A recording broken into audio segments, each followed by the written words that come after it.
এইদিকে যারা যুক্তিবাদী তারা কিন্তু বুঝবে না, তারা মহাপ্রভু গৌরসুন্দরকে যুক্তিবাদীরা একরকম ভাবে দেখবে, আর যারা ভক্তিবাদ তারা মহাপ্রভু গৌরসুন্দরকে আরেক ভাবে দেখবে। দুজনার দেখাটা কিন্তু এক নয়, হতে পারে না। ভক্তি দিয়ে ভগবানকে দেখা আর জ্ঞান দিয়ে ভগবানকে দেখা দুটো পার্থক্য হবে। ঠিক তদ্রূপ যারা ভক্তি রসে ডুবে গেছে তারা এই সকল তত্ত্বকে মানে, জানে যে ব্রজে রাধা কৃষ্ণ মাখামাখি তনু আমার গৌর সুন্দর। এই যে মাখামাখি ভাষাটা, এটা আমার পরমারাধ্য শ্রী গুরুদেবের শ্রীমুখের ভাষা। আমার পরমারাধ্য গুরুদেব হলেন ওম বিষ্ণুপাদ ডক্টর মহানামব্রত ব্রহ্মচারী। এই ডক্টর মহানামব্রত ব্রহ্মচারীজিকে সবাই চিনবে না, সবাই চেনার কথাও নয়, জানার কথাও নয়। চিনবে বেশিরভাগ চেনে জানে কারা, যারা এডুকেটেড, হায়ার এডুকেটেড তারা জানে।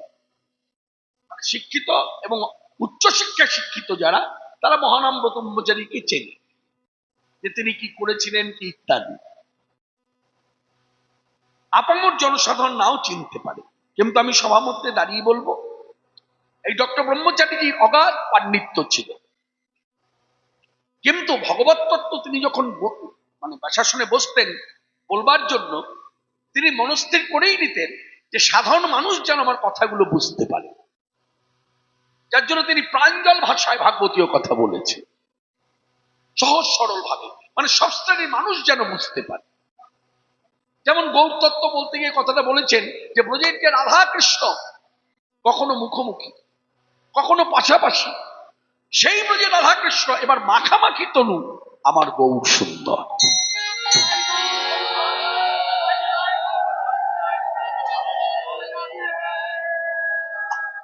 মাখামাখি তনু আমার গৌর সুন্দর ছিলেন প্রভু গোলকে, সোজা নেমে এলেন ভুলকে। আপনারা সকলেই জানেন এই নদিয়া জেলা, আপনারা অন্যভাবে নেবেন না, আমি ক্ষমা প্রার্থী, আমার কথায় দোষ ধরবেন না, যদিও ধরেন তাহলে তো আমার কিছু করার নেই, তবু বুঝতে হবে জেলাটা কোন জেলা। বলুন বলুন, আপনারা বলুন। আমি তো কলকাতায় থাকি, এই জেলাটা কোন জেলা? নদিয়া জেলা। নদিয়া জেলায় কজন কীর্তনী আছে গৌর কথা বলে? বলুন, ভাবুন। এমন একটা জায়গা দেখাতে পারেন নদিয়া জেলায় যেখানে চৈতন্য ভাগবত পাঠ হয়, যেখানে চৈতন্য চরিতামৃত পাঠ হয়, যেখানেই পাঠের আয়োজন হয় মন দিয়ে কথাগুলো শুনুন। আস্তে ফোনগুলো বন্ধ না রেখে ভাইব্রেশন করে দিন, মন দিয়ে শুনুন। এমন একটা নদিয়া জেলায় জায়গা দেখাতে পারেন যেখানে চৈতন্য ভাগবত চৈতন্য চরিতামৃত পাঠ হচ্ছে, যেখানে কান পাতবেন ভাগবত পাঠ হচ্ছে। আস্তে বর্তমানে হচ্ছে, আগে হতো না। নদিয়া জেলায় বেশিরভাগ কীর্তনিয়া রাধাকৃষ্ণের লীলা কথা বলে। কজন কীর্তনিয়া আছে গৌর কথা বলে? কিন্তু আমরা আশা করেছিলাম এই নদিয়া জেলা থেকে গৌর কথা প্রচার হবে, কিন্তু সেটা হলো না। যার জন্য আমার কথাটা বিচার করবেন এইভাবে, দেখবেন রাধারানীর দেশে যদি যান, রাধারানীকে নিয়ে একটা আহ্লাদ আছে। সে দেশের মানুষ সবার মুখে মুখে জয় রাধে জয় রাধে জয় রাধে। আপনি যদি উড়িষ্যায় যান, দেখবেন মহাপ্রভু জগন্নাথ দেবকে নিয়ে, মানে ভগবান জগন্নাথ দেবকে নিয়ে একটা আহ্লাদ আছে, সবার মুখে মুখে জয় জগন্নাথ জয় জগন্নাথ জয় জগন্নাথ। ওদিকে আপনি দক্ষিণ দেশ তিরুপতি বালাজি ঠাকুর, বালাজির দেশে যান, বালাজিকে নিয়ে একটা সবার একটা আহ্লাদ আছে, সেখানকার মানুষের মুখে মুখে বালাজি বালাজি বালাজি। আপনি ওদিকে মুম্বাই রাজ্যে যান, সেখানে দেখবেন প্রত্যেক মানুষের মুখে মুখে গণপতি বাপ্পা মরিয়া, গণপতি বাপ্পা মরিয়া, মানে গণেশজিকে নিয়ে তাদের একটা আহ্লাদ আছে। আপনি রামরাজ্যে যান, রামরাজ্য তো শুধু অযোধ্যা নয়, অনেকে জানে না, রামরাজ্য হরিয়ানা। হরিয়ানায় আমরা যেমন পশ্চিমবাংলার মানুষ সকালবেলায় ঘুম থেকে উঠে একে অপরকে দেখে বলি শুভ সকাল, গুড মর্নিং ইত্যাদি, হরিয়ানার লোক একে অপরকে সকালবেলায় দেখা হলে কি ছেলে কি মেয়ে, দেখা মাত্রই জয় শ্রীরাম। এটা শুধু অযোধ্যাবাসী নয়, হরিয়ানার লোকও বলে। তাহলে আমার মূল বক্তব্য হচ্ছে, যে দেশের দিকে তাকাবেন সেই দেশের ঠাকুরকে নিয়ে তাদের একটা আলাদা আহ্লাদ আছে। একমাত্র গৌর দেশে নিতাই গৌরকে নিয়ে সেই আহ্লাদ মানুষের মধ্যে নেই। এটা আক্ষেপ। এই জায়গাটা ভাববেন, আজকে 2025 সালে সেই জায়গাটা চিন্তা করার বিষয়। নিতাই গৌরকে নিয়ে অত আহ্লাদ নেই। নিতাই গৌরের দেশের লোক হয়ে আমরা কি বলি, একে অপরকে দেখলে জয় রাধে। কেন? আমরা তো বাঙালি ভক্ত, আমরা নিতাই গৌরকে নিয়ে একটু আহ্লাদ করতে পারি না? মনে রাখবেন, নিতাই গৌরকে নিয়ে যদি আহ্লাদ করেন তাহলে জানবেন রাধানিক দেশের লোকেরা, ব্রজবাসী যারা, তারাও খুব সুখ পাবে। বাহ, দেখো আমরা যেমন আমাদের এই দেশের লোক রাধানিকে আহ্লাদ করি, দেখো এটা নিতাই গৌরকে নিয়ে আহ্লাদ করে, যেহেতু এটা বঙ্গদেশের লোক, এরা গৌর দেশের লোক। এই জায়গাটা আমরা এইভাবে কখনো ভাবি না, এই জায়গাটা ভাববার বিষয়। একে অপরকে দেখলে বলবেন জয় নিতাই বা জয় গৌর, গৌর কথা প্রচার করবেন। আজকে গৌর কথা প্রচার নাই বলে গৌর তত্ত্ব সম্বন্ধে মানুষ অবগত নয়। ওই শুধু তত্ত্ব বলতে রাধাকৃষ্ণ মিলিত তনু গৌর, মনে রাখবেন, মাথায় রাখবেন, খুব খাঁটি কথা। এই মনুষ্য দেহে কেউ যদি নারায়ণ সাজে, মানে লক্ষ্মীপতি নারায়ণ, শঙ্কর চক্র গদা পদ্মধারী চতুর্ভুজ নারায়ণ, জানবেন সাজে নারায়ণকে আপনি পাবেন, সাজে রামচন্দ্রকেও আপনি পাবেন, সাজের কৃষ্ণকেও পাবেন। দেখবেন অনেক মানুষ সাজে না, কৃষ্ণ সাজলে, যেমন বেশিরভাগ কীর্তনিয়ারা যখনই বাসি হাতে দেখবেন পাটা ভাঁজ করে যখনই দাঁড়ায়, আমরা সাধারণ মানুষ কুলধ্বনি দিই, হরিধ্বনি দিই। কেন না? ওই আসনের কৃষ্ণকে জ্ঞান করি। এবার বিচার করুন ভক্তিটা কোথায় গিয়ে দাঁড়িয়েছে, কোথায় আসনের কৃষ্ণ, কোথায় কীর্তনিয়া কৃষ্ণ, এক করে দিয়েছেন। তা যাই হোক, করেছেন, এই জায়গাটা ভাবুন। মনে রাখবেন, আমি কথাটা এইভাবে বলতে চাই, সাজের কৃষ্ণ পাবেন, সাজের রামচন্দ্র পাবেন। সাজলে পরে নারায়ণকে দেখে মনে করবেন লক্ষ্মীপতি নারায়ণ, সাক্ষাৎ নারায়ণ। সাজের নারায়ণও পাবেন, কৃষ্ণ পাবেন, রামচন্দ্র পাবেন, কিন্তু সাজের চৈতন্যদেবকে পাবেন না। এই তো মঠ মন্দিরে এত সাধু আছে, কত সাধু দেখতে সুন্দর, সাধুদের কথা দিয়ে ভাবো। কোন সাধুকে দেখে আজ পর্যন্ত কোনো মানুষ বলেছে সাক্ষাৎ চৈতন্যদেবের মতো দেখতে? কেশ নাই না, আমার সাধুদের তো মাথায় চুল থাকে, চৈতন্যদেবের মতো দেখতে বলে। সাধুদের বলেনি, আমরা তো কোন ছাড়, কারস্থ ভক্তকে তো বলবেই না। অর্থাৎ সাজের চৈতন্যদেবকে পাবেন না, আরেকজনকে পাবেন না। সেটা হলো, সাজলে পরে এমনও মেয়ে আছে, সাজলে পরে মা লক্ষ্মীর মতো দেখায়, মা দুর্গার মতো দেখায়, যার জন্য অনেকে বলে পার্বতীর মতো দেখতে, লক্ষ্মীর মতো। সাজলে সীতা দেবী পাবেন, সাজলে দ্রৌপদী পাবেন, কৃষ্ণের স্ত্রী রুক্মিণীকে পাবেন, কিন্তু সাজের রাধারানীকে পাবেন না। আজকে সভায় দাঁড়িয়ে কীর্তনের পূর্বেই, লীলাস্বাদনের পূর্বেই আমি কথাটা আপনাদের কাছে রাখলাম।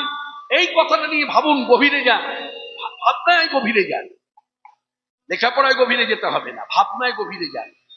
এই দুটো কথাকে নিয়ে ভাবুন, তাহলে আপনি গৌর তত্ত্ব জানতে পারবেন, রাধা তত্ত্ব জানতে পারবেন। এর জন্য কোনো বিশ্লেষণের প্রয়োজন নেই। রাধা তত্ত্ব অনুভব করুন। সাজের রাধানীকে পাওয়া যায় না, সাজের চৈতন্যদেবকে পাওয়া যায় না, সাজের কৃষ্ণকে পাওয়া যায়। তা এই প্রাণের প্রাণ গৌর সুন্দর যদি না আসতেন, এই কলির জীব উদ্ধার হতো না। তিনি এসে তো পদাবলী কীর্তন প্রচার করেননি, তিনি গীতা পাঠের কথাও প্রচার করেননি, কিন্তু গীতা পাঠ করেছে, গীতা লিখেছে। চৈতন্যদেবের শ্রীহস্তের লিখিত গীতাও আছে, নিজে গীতা লিখেছে, গীতা পাঠ করেছে, অথচ কাউকে বলে নির্দেশ দেয়নি যে আপনারা গীতা পাঠ করুন, ভাগবত পাঠ করুন, এ কথাও নির্দেশ দেয়। রামায়ণ মহাভারত পড়ুন, তাও বলেন। কি বলেছেন? শ্রীমুখে বলেছেন আপনারা হরিনাম সংকীর্তন করুন। কেন? প্রশ্ন জাগে না কেন চৈতন্যদেব হরিনাম সংকীর্তনের কথা বললেন? না, মনে রাখবেন, মাথায় রাখবেন, খুব সহজভাবে বললে বলা যায়, কলিযুগের শ্রেষ্ঠ সাধনাই হরিনাম সংকীর্তন। বললাম, মায়েরা মনে থাকবে, কলিযুগের শ্রেষ্ঠ সাধনায় হরিনাম সংকীর্তন। অর্থাৎ কলিযুগে হরিনামের ঊর্ধ্বে, মানে হরিনামের উপরে কোনো সাধনা নাই, কোনো সাধনা নাই। কলিযুগে যে কার্যই করি না কেন, সর্বকার্য সিদ্ধি হবে হরিনামে। এ আমার কথা না, শাস্ত্রের কথা। আমি বহন করছি মাত্র, আমি আমার মতো করে বলছি, কিন্তু শাস্ত্রীয় সিদ্ধান্ত শাস্ত্রে আছে। যার জন্য চৈতন্যদেব শ্রীমুখে বলেছেন, শোনো সর্বরামরায়, হরিনাম সংকীর্তন কলৌ পরম রূপা। কলিজীবের একমাত্র গতিমুক্তির পথই হচ্ছে হরিনাম। কেন বললেন? কারণ আছে। তা চৈতন্যদেব 14 বৎসর বয়সে সকল সত্যকে পরাপ্ত করেছিলেন, এটা হলো তথ্য। আর তত্ত্ব তিনি হলেন সাক্ষাৎ ভগবান। তা ভগবান যখন, তাহলে তিনি সর্বজ্ঞ, সবই তিনি জানেন। সব দিক জেনেছেন বলেই তিনি বলেছেন আপনারা হরিনাম করুন। কারণ তিনি দেখেছেন কলিযুগটা হলো সাংঘাতিক যুগ। সাংঘাতিক ভাষাটা কেন বলা হচ্ছে না, এই কারণে বলা হচ্ছে কলিযুগের মতো যুগ নাই। কলিযুগ কেমন যুগ? মন দিয়ে শুনুন। যারা কথাগুলো নিয়ে নাড়াচাড়া করেন তারা বিচার করে দেখুন সবাই বসে। আমি তো প্রথম এসেছি বেতাই গ্রামে, এইখানে আমি কোনোদিন আসিনি, এই প্রথম আসি। হ্যাঁ, কিশোরপুর আর বেতাই তো এক নয়, বেতাই আলাদা, কিশোরপুর আলাদা। এই বেতাই গ্রামে আসার জন্য আমার গুরু ভাই বোনেরা অনেকবার বলেছেন, কিন্তু আমার ভাগ্যে হয়ে ওঠেনি। কিন্তু এবার যখন সাধু ভাই বলল, তখন ভাগ্য এক সুপ্রসন্ন, একেবারে যোগে যোগ ঘটে গেল। অর্থাৎ সাধুর ইচ্ছা, মর্যাদা তো দিতেই হবে। সাধুর ইচ্ছা যখন হয়েছে তখন বললাম হ্যাঁ যাব। তাই বেতাই গ্রামে এই হরিবাসর প্রভু বন্ধু সুন্দরের আঙ্গিনায় প্রাঙ্গণে যে প্রতি বছর উৎসব হয়ে থাকে, এবছরের উৎসবে নতুন মুখ বলতে আমি তো এই তো সুধারানীর সঙ্গে কথা বলছিলাম।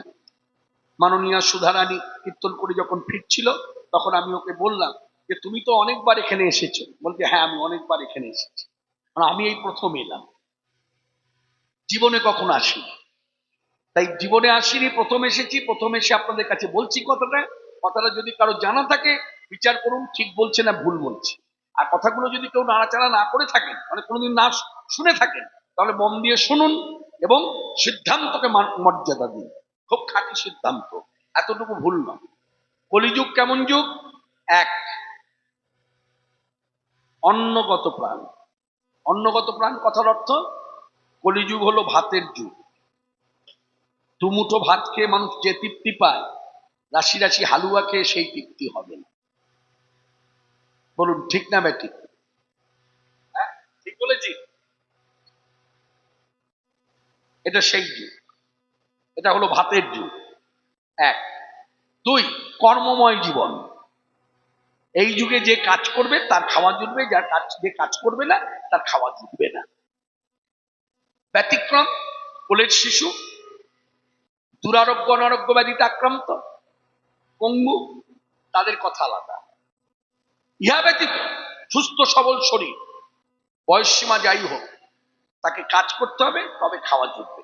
অনেকের ধারণা দেখবেন সংসারে ঝগড়া যখন লাগে না, ঝগড়া করতে করতে একটা সময় কি ছেলে কি মেয়ে উভয়ই বলে কথাটা, কি বলে জানেন? বলে ইস, আগে যদি জানতাম তাহলে বিয়ে করতাম না, সংসার করতাম না। তাহলে কি হতো? সাধু হয়ে যেতাম। সাধু হলে লাভটা কি? সাধু হলে বসে বসে খেতাম। আপনি মঠ মন্দিরে আসা যাওয়া করেন? বলে হ্যাঁ করি। বলে যদি করে থাকেন তাহলে নিশ্চয়ই এই কথা বলবেন না যে সাধুরা বসে খায়। প্রত্যেক মঠে দেখবেন যে সাধু যে কাজে পটু, মানে ভালো পারে, তাকে সেই কাজে লিপ্ত করে রাখা হয়েছে। যে ভালো ভিক্ষা করতে পারে তাকে ভিক্ষায় পাঠায়। মঠের যিনি ইনচার্জ থাকেন বিচার করে দেখে কে ভালো ভিক্ষা করতে পারে। মানে ভিক্ষা করতে গেলে ধৈর্যের দরকার, এই ধৈর্য গুণটা যার বেশি তাকে পাঠায় ভিক্ষা করতে। যাও তোমার থেকে ভিক্ষা করে নিয়ে এসো, প্রভুর সেবা হবে। যে ভালো সাজাতে পারে তাকে শৃঙ্গারের দায়িত্ব দেয়, ভগবানকে সাজাও। তা এই কাজগুলো সাধু করে বলে সাধু দুমুঠো প্রসাদ পায়। আর গারস্থ ভক্ত তাকেও তাই। এটা কর্মময় জীবন, কাজ না করলে কলিযুগে খাওয়া জুটবে না। তাহলে এক দুই হয়ে গেল। তিন, মন দিয়ে শুনুন, কি সাংঘাতিক যুগ। এই যুগে আপনি যদি ভাবেন আমি ধ্যান করব, আমি জপ ধ্যান করব, আমি পূজা পাঠ করব, আমি যজ্ঞ কর্মাদি করব, হবে না। বলে কেন? এই যুগ সেই যুগ। 3 নম্বর, জনিগত মন এড়াতে নারিবা। এই যুগ সেই যুগ, যার জন্য চৈতন্যদেব সব দিক বিচার করে আমাকে আপনাকে সহজ পথ দেখালেন যে আপনাদের দ্বারা তো যাগযজ্ঞ পূজা কর্ম হবে না, ধ্যানও হবে না। অতএব শ্রেষ্ঠ সাধনা হলো হরিনাম সংকীর্তন। প্রাণ ভরে হরিনাম করুন। যার জন্য আজকে পাশ্চাত্য দেশের মানুষ এই কথার মর্যাদা দিয়েছে বলেই তারা কিছু করুক চাই না করুক, প্রাণ ভরে গায়, প্রাণ ভরে শোনে হরে কৃষ্ণ হরে কৃষ্ণ, সবাই মিলে কৃষ্ণ হরে হরে হরে রাম সবাই মিলে বলুন হরে রাম রাম রাম হরে হরে হরে কৃষ্ণ হরে কৃষ্ণ কৃষ্ণ হরে হরে হরে রাম হরে রাম হরে। একটা কথা আমি বলতে বাধ্য, নদিয়া জেলার কীর্তনিয়ারা গৌর কথা প্রচার না করুক, নদিয়া জেলায় কিন্তু নাম সংকীর্তনের দল একদম সঠিক, মানে 100-তে 110%। নদিয়া জেলার মতো নাম কীর্তন আপনি কোথাও শুনতে পাবেন না। আমি বাংলাদেশে যান তাও পাবেন না, আপনি অন্য অন্য দেশে যান তাও পাবেন না, অন্যান্য রাজ্যে যান তাও পাবেন না, অন্যান্য শহরতলিতে যান তাও পাবেন না, অন্যান্য জেলায় যান তাও পাবেন না। কি বর্ধমান, কি বাঁকুড়া, কি বীরভূম, কি পুরুলিয়া, আরো কত জেলা, কি মেদিনীপুর, একমাত্র উত্তর 24 পরগনার নদিয়া জেলা, এই দুই জায়গা নাম সংকীর্তন যদি শোনা যায় তখন মনে হয় যেন কীর্তন না শিখে নাম সংকীর্তন করলেই নাও হতো। কলিযুগের শ্রেষ্ঠ সাধনা হলো নাম সংকীর্তন। আজকে নাম সংকীর্তন আপনি আশ্রয় করবেন তবেই কিন্তু আপনার লীলা আস্বাদন হবে। যে নাম আশ্রয় করে না তাকে লীলা যদি ধরে ধরে বিশ্লেষণ করে বোঝানো যায় সে বুঝবে না। নাম লীলাকে আস্বাদন করায়। যে নাম আশ্রয় করে লীলা শোনে তার কাছে লীলা হয়ে যায় কাল্পনিক, নিছক গল্প ইত্যাদি।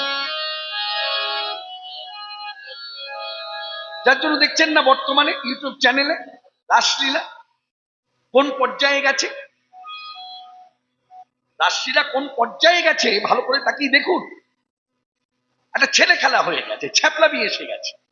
না কীর্তনিয়ার ভাব আছে, হ্যাঁ কীর্তনিয়া নিজেকে, হ্যাঁ তো কীর্তনিয়া তো ভাবেই না, তাদের মধ্যে একটা ভাব এসে গেছে যেন ওই টিভি সিরিয়াল করে যে আর্টিস্ট, টিভি সিরিয়ালে কোন আর্টিস্ট এসে দাঁড়িয়েছে, কিন্তু না, এগুলো ভাবের পথ, ভক্তির পথ। মানুষকে বোঝাতে হবে, মানুষকে জানাতে হবে যে পদাবলী কীর্তন বলুন, গীতা পাঠ বলুন, রামায়ণ বলুন, মহাভারত বলুন, বেদ পুরাণ আদি যত শাস্ত্রগ্রন্থ আছে, শাস্ত্র আর গ্রন্থের মধ্যে তো পার্থক্য আছে। শাস্ত্র হচ্ছে ঋষি বাক্য, আর গ্রন্থ হচ্ছে বিভিন্ন শাস্ত্রের কথাকে যুক্ত করে একটা গ্রন্থ তৈরি হয়। গ্রন্থ আপনিও তৈরি করতে পারেন, গ্রন্থ আমিও তৈরি করতে পারি, কিন্তু শাস্ত্র আপনি তৈরি করতে পারবেন না, আমিও তৈরি করতে পারবো না। শাস্ত্র হচ্ছে ঋষি বাক্য। যাই হোক, এই জায়গাগুলো আমাদের জানা দরকার, বোঝা দরকার। তো জানবেন কলিযুগের শ্রেষ্ঠ সাধনাই হচ্ছে হরিনাম সংকীর্তন। হরিনাম করলেই তার সব। যার জন্য দেখবেন অনেক মঠ মন্দিরে দেখবেন আরতির সময় আমরা সাধারণ মানুষ যেমন আরতি দেখি, দেখবেন কুটিরে বসে সাধু জপ করছে। প্রশ্ন জাগে না? আরতির সময় আমি এসে আরতি দেখছি, আর সাধু কুটির ছেড়ে তো আরতির কাছে এলো না, সেখানে কুটিরে বসে জপ করছে।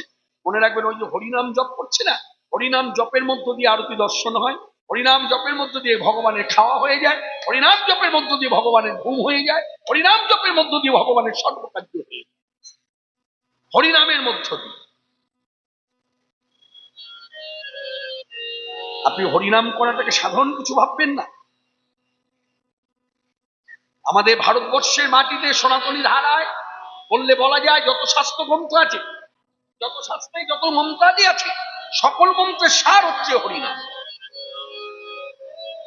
সকল মন্ত্রের সার। এই মন্ত্র উচ্চারণের জন্য কোনো নিয়ম বাধা নেই, কিন্তু অন্যান্য মন্ত্র বলতে যান আপনাকে আসনে বসতে হবে, আপনাকে অন্তত বসতে হবে, দাঁড়িয়ে বলতে পারবেন না, ছাদে পায়চারি করতে করতে বলতে পারবেন না, পথ ধরে চলতে চলতে বলতে পারবেন না, আপনি যদি অসুস্থ অবস্থায় থাকেন তখন বলতে পারবেন না। কিন্তু হরিনাম, আমি 4 থেকে 5টা দিন মেয়ে মানুষ অসুস্থ অবস্থায় আছি, গুরু ঘর থেকে বলে দিয়েছে ঠাকুর বারান্দায় উঠবে না, ঠাকুরের এই কাজ করবে না, কিছু করবে না, কিন্তু সেই গুরুদেবী আবার সে মুখে আদেশ করেছেন শোনো ওই কটা দিন এই কাজগুলো করবে না, কিন্তু হরিনাম জপ বন্ধ রাখো না, হরিনামটা জপ করে গিয়েও বীজ বন্ধ উপবাস থাকবে, কিন্তু হরিনাম জপ বন্ধ থাকবে না।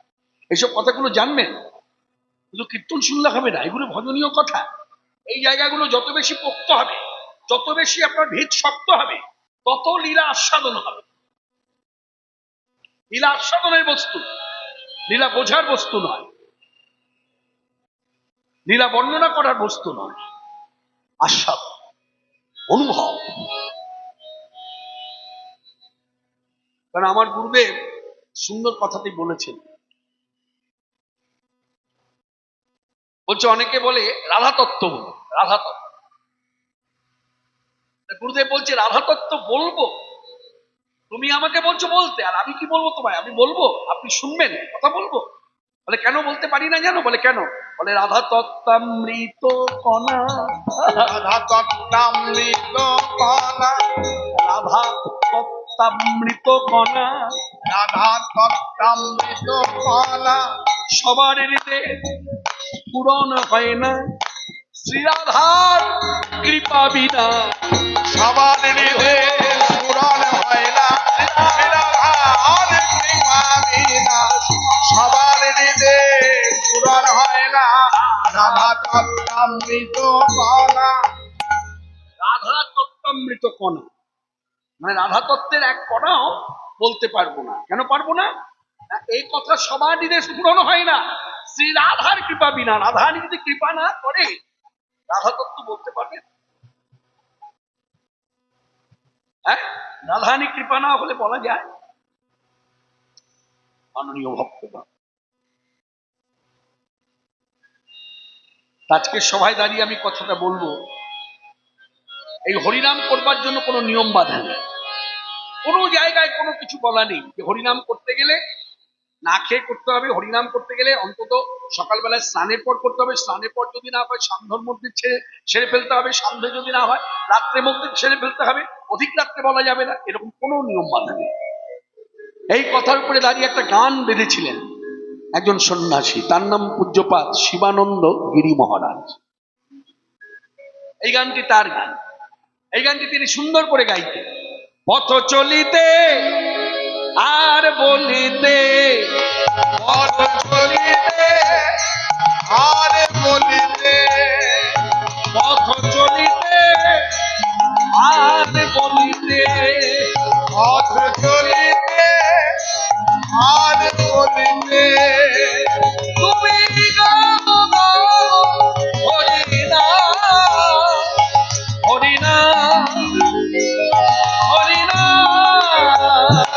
পথ চলিতে আর বলিতে, পথ চলিতে আর বলিতে,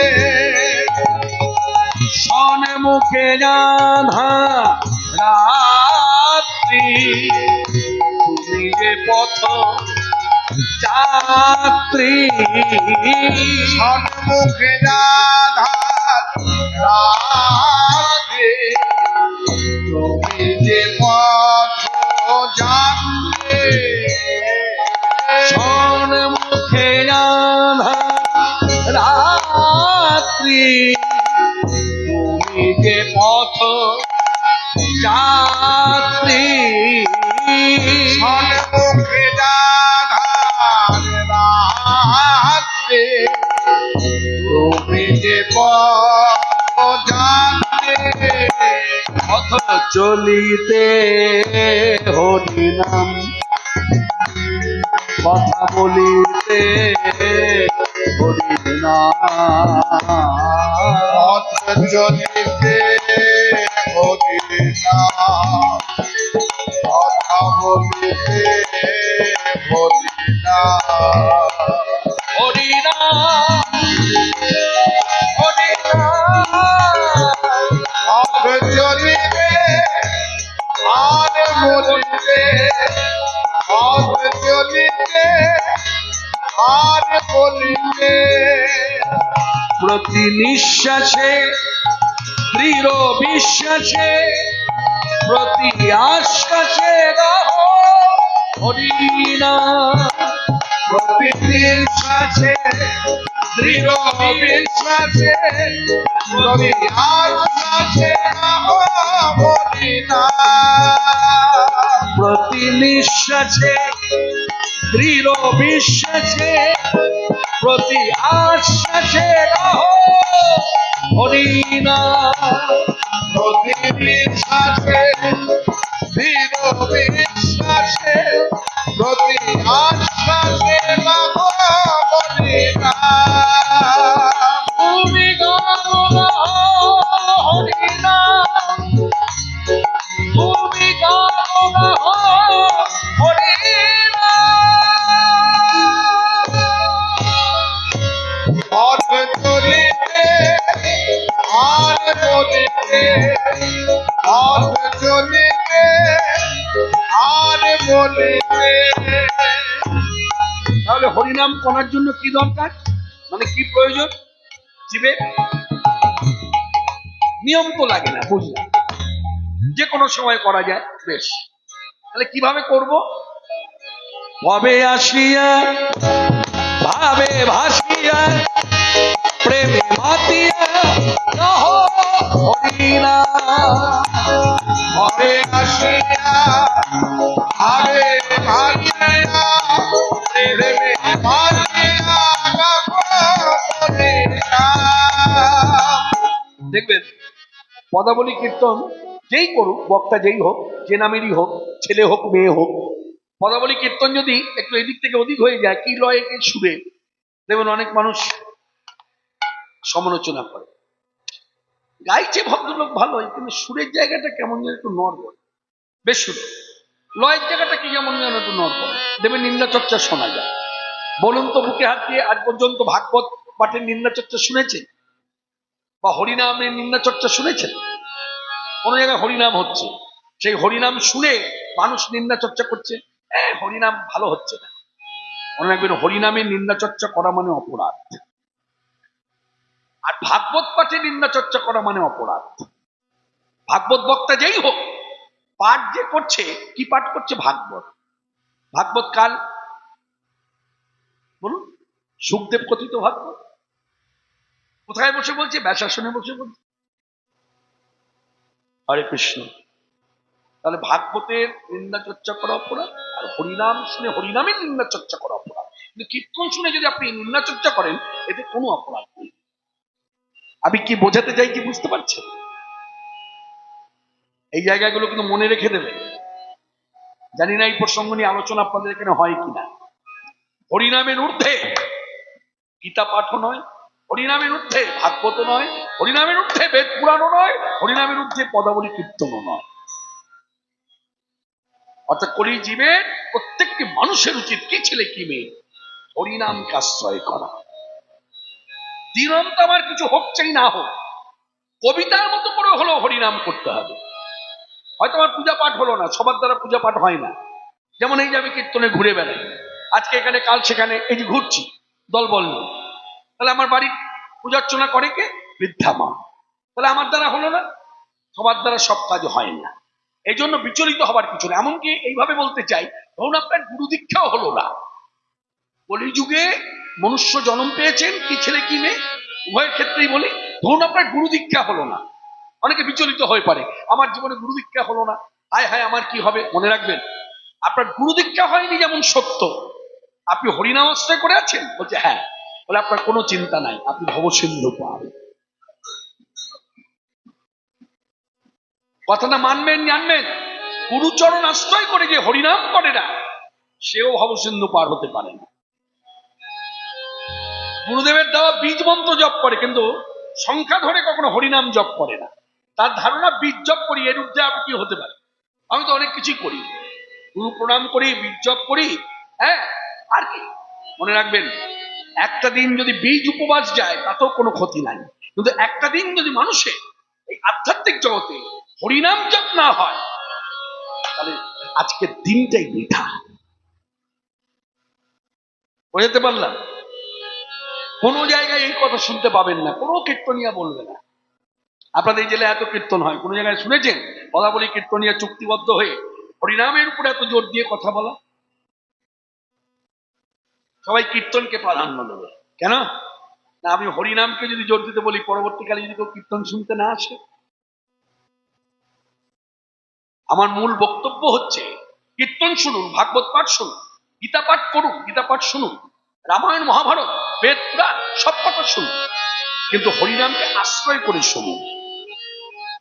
হরিনাম বিহীন শুনবেন না।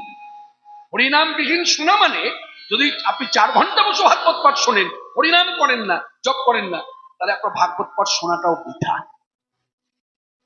যেমন আপনাদের অকাট্য প্রমাণ দিই, অকাট্য প্রমাণ। ব্রিগেডে কি হলো কিছুদিন আগে? এইদিকে ব্রিগেডে কি হলো? গীতা পাঠ হলো। আজকে কত লক্ষ কণ্ঠে? 5 লক্ষ কণ্ঠে। আচ্ছা, টিভিতে আমরা দেখেছি। আচ্ছা, ভালো করে মন দিয়ে আমার কথার উত্তর দেবেন কিন্তু, হ্যাঁ বা না। 5 লক্ষ কণ্ঠে গীতা পাঠ হয়েছে। আচ্ছা, 5 লক্ষ কণ্ঠে গীতা পাঠের পর কেউ হরিনাম করেছে? আস্তে, কথা না বুঝে কথা বলবেন না, কথাকে বুঝুন আমি কি বলতে চাইছি। 5 লক্ষ কণ্ঠে গীতা পাঠ হয়েছে। গীতায় যে মন্ত্রগুলো বলা আছে সব মন্ত্রগুলো উচ্চারণ হয়েছে, কিন্তু 5 লক্ষ কণ্ঠে 5 লক্ষ না হোক অন্তত 100 লোক হরিনাম করেছে? করেন। তার মানে কি দাঁড়ালো? মনে রাখবেন, সেদিনের গীতা পাঠ বৃথা, মিথ্যা। আমার কথাটা নিয়ে আপনি ভাবুন, আমার কথা নিয়ে তর্ক করতে আসবেন না। আমাকে ছোট করে ভক্তির পথে আপনি এগোতে পারবেন না। আমাকে ছোট করলে হয়তো করিমপুরে এই যে বেতাই গ্রামের কাছাকাছি যারা ভক্তরা আছে তাদের কাছে আমি ছোট হলাম, এদের কাছে ছোট হয়ে আমি মনে করবেন আমার জীবনে কিছু ক্ষতি হলো না, এটা কোনো যায় আসে না। আপনি ছোট করতেই পারেন, কিন্তু আমার কথা আমি ভাবুন, আধ্যাত্মিক জগতে চিন্তা করুন কথাটা কতটা গভীরতা। 5 লক্ষ কণ্ঠে গীতা পাঠ হলো, গীতায় এত মন্ত্র সম্মন্ত্র বলা হলো চিৎকার করে, অথচ 100 লোক, 5 লক্ষ লোকের কাছে আশা করিনি, অন্তত 100, অন্তত 10 জন হরিনাম করেছে। তার মানে গীতা পাঠ মিথ্যা হয়ে গেল। যদি হরিনাম যুক্ত গীতা পাঠ হতো, তাহলে সেই গীতা পাঠ হতো সার্থক। আপনি মিলিয়ে দিন, দেবেন আপনি তর্পণ করতে যান মহালয়ার দিন, শাস্ত্রজ্ঞ ব্রাহ্মণ আপনাকে অনেক মন্ত্র বলাবে। অনেক মন্ত্র বলাবার পর যখন আপনি গঙ্গা ছেড়ে উঠে আসছেন, তখন আপনাকে হাতটা ধরে বলছে, শুনুন অনেকগুলো মন্ত্র বললেন, পিতৃপুরুষ জল পেল, কিন্তু পরম পিতাকে জল দিতে হবে তো। এবার বলুন হরে কৃষ্ণ কৃষ্ণ কৃষ্ণ হরে হরে, হরে রাম রাম রাম হরে হরে। কেন ব্রাহ্মণ জানে এতগুলো মন্ত্রের সার্থকতা তখনই যদি হরিনাম হয়, কেন এই যুগটা হচ্ছে হরিনামের যুগ। বলুন ভুল বললাম না ঠিক বললাম? এটা কি যুগ? হরিনামের যুগ। কি ঠিক না ভুল? হরিনামের যুগ তো। তাহলে কি করবেন? আমি কীর্তন প্রচার করতে এসে চুক্তিবদ্ধ হয়ে একটা কথাই বলবো, দিনন্তে কিছু হোক চাই না হোক, ঠাকুর ঘরে যাওয়া হোক চাই না হোক, জপ ধ্যান হোক চাই না হোক, কবিতার মতো করে হলো বলবেন হরে কৃষ্ণ কৃষ্ণ কৃষ্ণ হরে হরে, হরে রাম রাম রাম হরে হরে। তার সঙ্গে আরেকটা কথা জুড়ে দিই, শুধু আবার হরিনাম করলে হবে না, হরিনাম করব এবং সতর্ক থাকবো, সজাগ থাকবো, ভক্তের কাছে যেন কোনো অপরাধ না, ভক্তকে অমর্যাদা করে যেন হরিনাম না করি, ভক্তকে মর্যাদা দিয়ে হরিনাম করতে হয়। আস্তে, কি বলছেন আপনি? আচ্ছা তবে কি বলছেন বলুন, আমাকে বলুন। সব বক্তাকে এক জায়গায় ফেললে হবে না, বলুন কি বলছেন। হ্যাঁ, তাহলে বিড়বিড় করে কি আলোচনা করছেন? তার সময় পার হয়ে যায়, ধীর ভাবে বসুন, সভা চঞ্চল করবেন না, সব বক্তাকে এক জায়গায় ফেলবেন না। কি বলছি আগে সব শুনে নিন, তারপর সব কথা।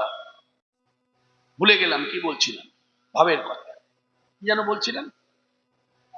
হ্যাঁ, হরিনাম করতে হবে ভক্তকে মর্যাদা দিয়ে। কেন প্রশ্ন করতে পারে অনেকে, যে হরিনাম করতে বললেন আবার ভক্ত মর্যাদার সঙ্গে কেন? মনে রাখবেন আমার একটা রোগ হয়েছে, রোগ যখন হয়েছে ভালো ডাক্তার দেখালাম, ডাক্তার বললেন শুধু ওষুধ খেলে হবে না, পথ্য খেতে হবে। তাহলে আমরা এখানে যারা উপস্থিত হয়েছি, এই রোগ সবার মধ্যে আছে। সেই রোগটা কি না? ভবব্যাধি রোগ। এই ভবব্যাধি রোগের ঔষধ হচ্ছে হরিনাম, আর ভবব্যাধি রোগের পথ্য হচ্ছে ভক্ত মর্যাদা। তাই হরি হরি। অর্থাৎ ঔষধের সঙ্গে পথ্য খেলে যেমন রোগ সরে যায়, ঠিক তদ্রুপ ভক্ত মর্যাদা দিয়ে হরিনাম করলে ভবব্যাধি রোগ থেকে মুক্তি পাওয়া যায়। ভবে আসিয়া ভাবে ভাসিয়া হরি বল, প্রেমে মাতিয়া আহো হরিনাম। হবে আসিয়া আবে ভাসিয়া প্রেমে মাতিয়া গাগো হরিয়া। তুমি গাও না হরিনাম, তুমি গাও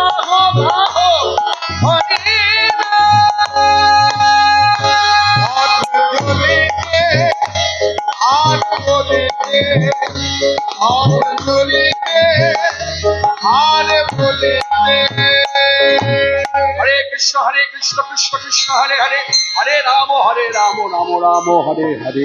সুরধ্বনির দিনে সুরধ্বনির তীরে আমার বহু সুন্দর নিত্য লীলা স্মরণ করছে। নিত্য নিত্য নিত্য নিত্য মানে প্রতিদিনের লীলা। এই লীলা গতকালও হয়েছে, আজ হচ্ছে, কালো হবে। সেই লীলা কি কি আপনারা এক কথা সবাই বলেন ফেরা গোষ্ঠ। আবার অনেক বক্তা আছে ফেরা গোষ্ঠ লীলাটাকে হ্যাঁ আমাদের ফিরে যাওয়াটার সঙ্গে এক করে দেয়। ভালো করে ভেবে চিনতে বলুন তো, ফিরে যাওয়াটা আমাদের এই দেহ ছেড়ে চলে যাওয়াটা আর ফেরা গোষ্ঠ এক। আপনার দেখি সাধন ভজন কিরকম একটু অনুভবটা করুন। আমাকে মানে দেহ ছেড়ে আমি চলে গেলাম, যাকে মানে মৃত্যুবরণ, মরে গেলাম, মরে যাওয়া আর গোবিন্দের ফেরা গোষ্ঠ লীলা এক। দেখি ভজন সাধন কিরকম করেছেন দেখি। ফেরা গোষ্ঠ আর মরে যাওয়া এক। অনেকে তো এক করে দেয়, যার জন্য ফেরা গোষ্ঠতে কান্নাকাটি করে। হ্যাঁ সন্ধ্যা হয়ে গেল, আমার আর ফেরা হলো না, যা বাবা। এ কি করে হয়?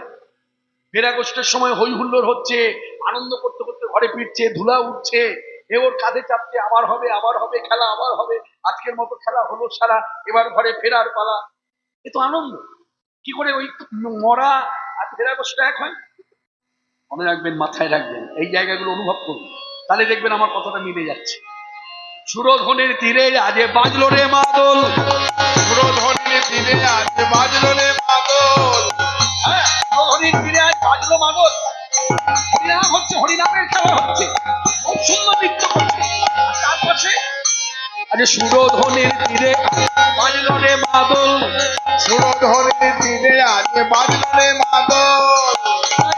সঙ্গে নাচে বলে হরি বল, নিত্যানন্দ সঙ্গে নাচে বলে হরি বল। নিত্যানন্দ সঙ্গে নাচে বলে হরি বল, নিত্যানন্দ সঙ্গে নাচে বলে হরি বল।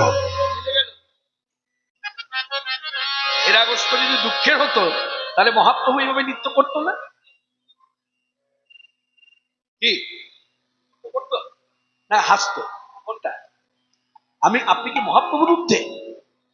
মহাপ্রভু যে ভাব প্রকাশ করলো লীলা স্মরণ করে, ব্রজের লীলা এই নদিয়ায় স্মরণ করেছে, গৌরামা নিতাই চাঁদকে সঙ্গে নিয়ে, পার্শ্বদ বর্গ সঙ্গে নিয়ে, তাহলে মহাপ্রভু যে ভাব প্রকাশ করলো আমি তো দেখছি বিচার করে আপনি তার ঊর্ধ্বে, আপনি তো তার ঊর্ধ্বে। তিনি কাঁদল না লীলায়, তিনি হরিবল বলে নৃত্য করছে, আনন্দ করছে, হৈহুল্লোড় করছে। সুরধ্বনির তীরে আজ বাজলো রে মাদল, সুরধ্বনির দিনে আজ বাজলো রে মাদল। আমার নিতাই চাঁদ সঙ্গে নাচে বলে হরিবল, নিত্যানন্দ সঙ্গে নাচে বলে হরি বল। হরিনাথ সঙ্গে নাচে বলে হরিবল, হরিদাস সঙ্গে নাচে বলে হরি বল। অদ্বৈত সঙ্গে নাচে বলে হরি বল। সঙ্গে নাচে বলে হরি বল। হরিবল হরিবল বলে হরি বল হরি বল। হরিবল হরিবল, বলে হরি বল হরি বল। আনন্দের হরিবল হরিবল, উঠিল আনন্দ রোল হরি বল হরি বল। আনন্দের অপরূপ হিল্লোল, উঠিল আনন্দ রোল অপরূপ হিল্লোল। উঠিল আনন্দ রোল অপরূপ হিল্লোল, উঠিল আনন্দ রোল হরি বল হরি বল। সুরধ্বনির তীরে আজ বাজলো রে মাদল। নিত্যানন্দ সঙ্গে নাচে বলে হরি বল। নিত্যানন্দ সঙ্গে নাচে বলে হরি বল। সুরধনির তীরে আজ গৌর কিশোর খেলায় বিনোদ দেবী ভোর আজ খেলায় বিনোদ খেলা আমার গোড়া বনমালী খেলায় বিনোদ খেলা গোটা বনমালী পুলিন বিহার করি ভকত মণ্ডলী বিহারমণি ভগত মণ্ডলী খেলা খেলে গৌর হরি খেলা খেলে গৌর হরি ভকত সঙ্গে করি খেলা খেলে গৌর হরি আজ ভক্তগণ সঙ্গে করে খেলা খেলে গৌর হরি ভগবান সঙ্গে করি সেই ব্রজ ভাব স্মরণ করি ভগবান সঙ্গে সেই ভগবান স্মরণ করি ভক্তগণ সঙ্গে করি ব্রজ ভাব স্মরণ করি ভক্তগণ সঙ্গে করি স্মরণ করি খেলা খেলে গৌর হরি পুলিন বিহার হারমণি ভগত মণ্ডলী হেলি অবসান হেলি হেতে চলিলা বেলি যাব সানকেলি গৃহেতে জলিলা জননী চরণে আসি গৌরামা প্রণাম করিলা জননী চরণে আসি প্রণাম করিলা মায়ের চরণে আসি প্রণাম করিলা প্রণাম করেছে কেমন প্রণাম করলো হাঁটু গেড়ে বলছে না ভুলুণ্ঠিত প্রণাম এইদিকে মায়ের এইদিকে এই যে ভুলুণ্ঠিত প্রণাম দণ্ডবত প্রণাম কথাগুলো আছে না প্রচার দণ্ডবত প্রণাম মানে সাধারণ মানুষের ধারণা হচ্ছে শুয়ে পড়ে প্রণাম এইদিকে এইদিকে কথার দিকে লক্ষ্য রাখুন মা পেলেও কিছু পেতে পারেন পাবেন কিনা তা জানি না পেলেও পেতে পারে যদি কথার দিকে মন রাখে এই যে দণ্ডবত প্রণামটা বেশিরভাগ মানুষের ধারণা মানে হচ্ছে শুয়ে পড়ে প্রণাম দেখবেন অনেক মানুষ শুয়ে পড়ে প্রণাম করে এবং যেখানে প্রণামটা করে শুয়ে পড়ে একে দেখে নেয় ভালো করে হাঁটু ছেলে যাবে না তো মাথাটা রাখবো কপালটা ছিলে যাবে না তো আসলে কথা শুনে হয়তো অন্যরকম লাগছে বাস্তব দণ্ডবত প্রণামটা দেখলেই বুঝতে পারবেন যে কেন এই কথাটা বলা হলো যে হাঁটু ছিলে যাবে না তো কপালটা ছেড়ে যাবে না তো রক্তপাত হবে না তো কেন বললাম জানেন দণ্ডবত প্রণাম কথার অর্থ কি অর্থটা হলো ধরুন আপনার হাতে একটা লাঠি আছে এইভাবে ভাবুন আপনার হাতে একটা লাঠি আছে লাঠিটা এইভাবে ধরে দাঁড়িয়ে আছেন এবার লাঠিটাকে আপনি ছেড়ে দিলেন হাত থেকে ছেড়ে দিলেন এই যে ছেড়ে দিলেন বলুন তো এবার লাঠিটা মাটিতে কিভাবে পড়বে আপনার হাতে লাঠিটা আপনি ছেড়ে দিলেন লাঠিটা যদি মাটিতে পড়ে কিভাবে পড়বে দেখে শুনে পড়বে ধপাস করে পড়বে দণ্ডবত প্রণাম হচ্ছে ধপাস করে পড়া হরিনাম এতই খাবলা খাবলা গায়ে নাই ছাল বাকলা রামায়ণ গায়ে একলা একলা আপনার ইচ্ছা মতন যা বোঝাবেন মানুষ তাই বুঝবে মনে রাখবেন অনেক মানুষ সম্মান দিয়ে দিতে গিয়ে কিছু বলে না শুনে চলে যায় তা বলে ভাববেন না যে আপনি একাই বোঝেন আর কেউ বোঝে না কখনো ভাববেন আপনাকে সব সময় ভাবতে হবে যারা এসেছে তারা সব বোঝে সব জানে তাহলে আমি বলছি কেন ভগবান আজ আমায় কৃপা করে সুযোগ করে দিয়েছে আমি যতটুকু জানি আমার জানাটা ঘটনা ঠিক না ব্যাঠিক এই ভক্ত শ্রোতারাই বলে দিয়ে যাবে যার জন্য আমি কথা উপস্থাপনা করি এই ভাব রেখে বক্তব্য রাখতে হবে এই পথ অহংকারের পথ নয় দম্ভদের পথ নয় কতবিধ কতজন রস অনুমান ওই অনুভব কাহু কোন পেখ বিদ্যাপতি কহে প্রাণ জুড়াই বা লাখে না মিলিল একো এ কথা তো আপনারা সকলেই জানেন আরো কত ভাবে বলা যায় চারিবেদ সরদর্শন পড়িয়া যেই জন সে যদি গৌরাঙ্গ নাহি ভজে মিছে তার অধ্যায়ন লোচন বিহীন জন তরপরে অন্ধে কিবা কাজে বেদ বিদ্যা দুই কিছু নাহি জানত সে যদি গৌরাঙ্গ করে ঠাকুর নয়ন আনন্দেতে ভরে সেই তো সকলেই জানে সর্বসিদ্ধি করতলে তা এই পথ হচ্ছে আত্মসমর্পণের এই পথে যে আসবে তাকে অন্ধের মতো বিশ্বাস নিয়ে আসতে হবে। যেখানে সাধু সন্ত বৈষ্ণবেরা ভক্তরা বলবে প্রণাম করতে, সেখানে প্রণাম করতেই হবে। ওই প্রণাম করতে গিয়ে প্রশ্ন করলে হবে না, আচ্ছা এখানে প্রণাম করে আমি কি পাবো,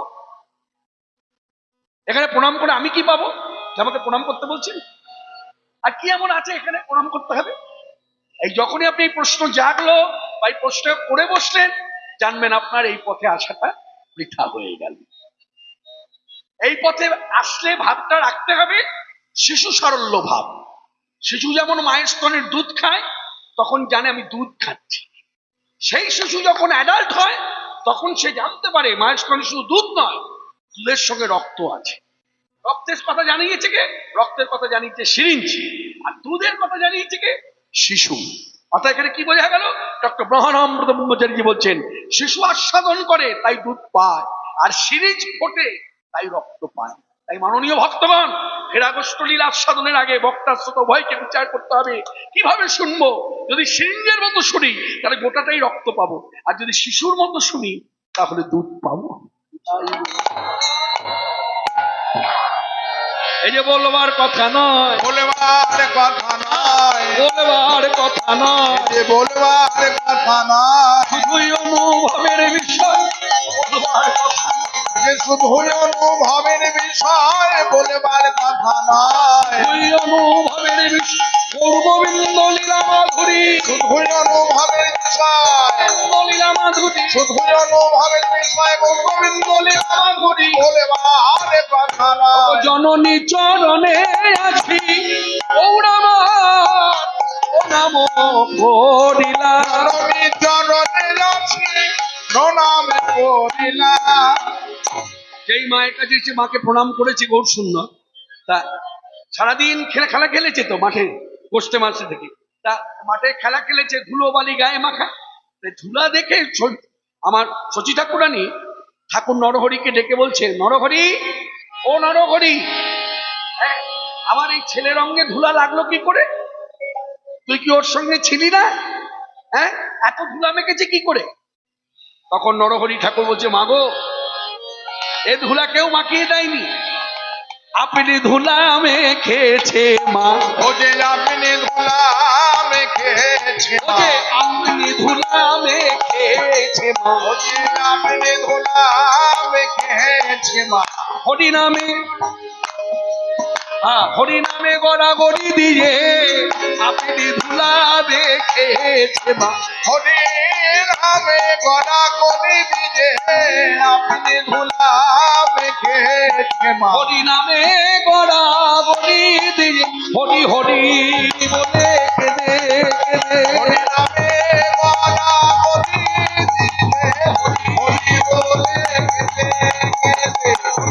হরি নামে গড়া করে দিলে আপনি ধুলা মেখেছে মা।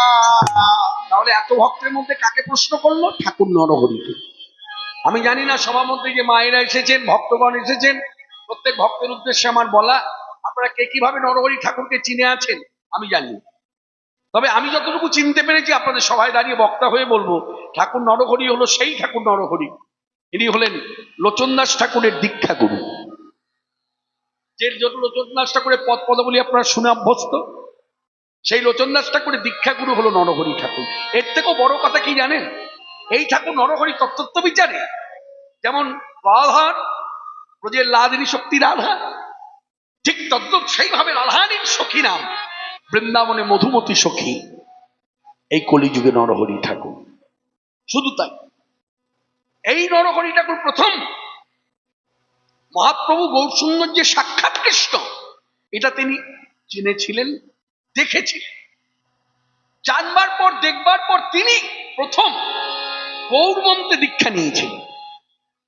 তার থেকেও বড় কথা, নদিয়ার মাটিতে গৌর সুন্দর নিতাই গৌর দুই ভাই ভক্ত পার্শ্বদ দিয়ে যত লীলা করেছে, সব লীলা হয়েছে নরহরি ঠাকুরের প্রাণ মঞ্চে। নিতাই গৌর হরি।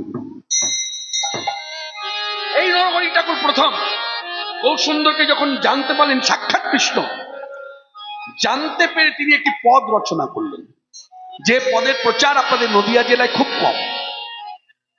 নদিয়া জেলায় যে এত কীর্তন হয়, এই পদ কখনো শুনতে পাননি। আজকে সবাই মন দিয়ে শুনুন। নরহরি ঠাকুরের স্বরচিত পদ, যে পদের মধ্যে তিনি তুলে ধরলেন গৌর তত্ত্ব। যারা প্রশ্ন করে গৌর আমার কে, তিনি কি ভগবান, সেই প্রশ্নের উত্তর দিয়েছেন ঠাকুর নরহরি। রসে তনু ঢর ঢর আমার আমার গৌর কিশোরে বড়, তাই এবে নাম শ্রীকৃষ্ণ চৈতন্য। উলধ্বনি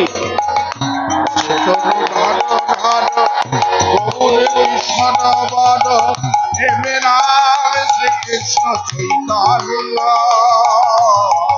রসে তনু ঢর ঢর গৌর কিশোরে বড়, এবে নাম শ্রীকৃষ্ণ চৈতন্য।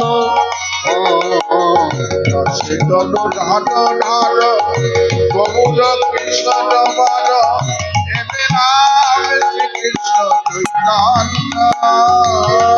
শেষ নিগূঢ় কথা কহিতে অন্তরে ব্যথা, কহিতে অন্তরে ব্যথা। ভগত বিনা নাহি জানে অন্য, ভগবান শ্রীকৃষ্ণ চৈতন্য। ভগবান শ্রীকৃষ্ণ চৈতন্য। ভগবান শ্রীকৃষ্ণ চৈতন্য। ভগবান শ্রীকৃষ্ণ চৈতন্য। দাপর যুগেতে শ্যাম কলিতে চৈতন্য নাম, দাপর যুগে শ্যাম কলিতে চৈতন্য। কথা বর্গবাক্য ভাগবতে লিখি, চিতে করি অনুমান শ্যাম হইল গৌরাঙ্গ, রাধা কৃষ্ণ তনুতা সাক্ষী। সর্ববাক্য ভাগবতে লিখি, চিতে করি অনুমান শ্যাম হইল গৌরাঙ্গ, রাধা কৃষ্ণ তনু তার সাক্ষী। মাননীয় ভক্তগণ, এই গৌর তত্ত্ব আপনি যখনই বলতে যাবেন তখন এক শ্রেণীর মানুষ আছে আপনাকে প্রশ্ন করবে, গৌর যে আমার সাক্ষাৎ ভগবান, কোন শাস্ত্রে লেখা আছে? ভালো করে জেনে নিন, যারা জানেন তারা মিলিয়ে নিন বক্তা ঠিক বললো কিনা, যারা জানেন না তারা জেনে নিন। খুব গর্ব করে বলবেন শ্রীমদ ভাগবতে আছে। কি বলবেন? গর্ব করে বলবেন শ্রীমদ ভাগবতে আছে গৌর আমার সাক্ষাৎ কৃষ্ণ। যার জন্য নরহরি ঠাকুর পদ রচনায় কি বলেছেন, এ কথা গর্ববাক্য ভাগবতে লিখি। তার মানে নরহরি ঠাকুর দেখেছেন ভাগবতে আছে লেখা যে গৌর আমার সাক্ষাৎ কৃষ্ণ, কৃষ্ণই গৌর অবতার। অন্তরেতে শ্যাম তনু, বাহিরে গৌরাঙ্গ জনু। অন্তরেতে শ্যাম তনু, বাহিরে গৌরাঙ্গ জনু। অন্তরেতে শ্যাম তনু, বাহিরে গৌরাঙ্গ জনু। অন্তরেতে শ্যাম তনু, বাহিরে গৌরাঙ্গ জনু। এই জনু কথার অর্থ হলো, এটা হলো ব্রজবলি ভাষা, ব্রজবুলি ভাষা। জনু কথার অর্থ হচ্ছে, বাংলা অর্থ হচ্ছে যেন। অন্তরেতে শ্যামতনু, এই শ্যামই যেন আমার গৌর সুন্দর। এটাই গৌর হরিব। অন্তরেতে শ্যামতনু, বাহিরে গৌরাঙ্গ জনু। অন্তরেতে শ্যাম তনু, বাহিরে গৌরাঙ্গ জনু। কি অদ্ভুত শ্রী চৈতন্য লীলা, শ্রী চৈতন্য লীলা। রাই সঙ্গে খেলইতে কুঞ্জ বনে বিলসিতে। রাই সঙ্গে খেলইতে কুঞ্জ বনে বিলসিতে। অনুরাগে গৌর তনু হইলা,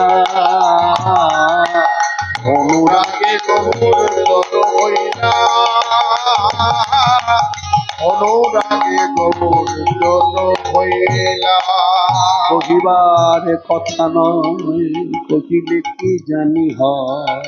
কহিবার কথা নয়, কহিলে কি জানি হয়। আমার না কহিলে মনে পরতাপ, চিতে অনুমান করি গৌরাঙ্গ হৃদয়ে ধরি।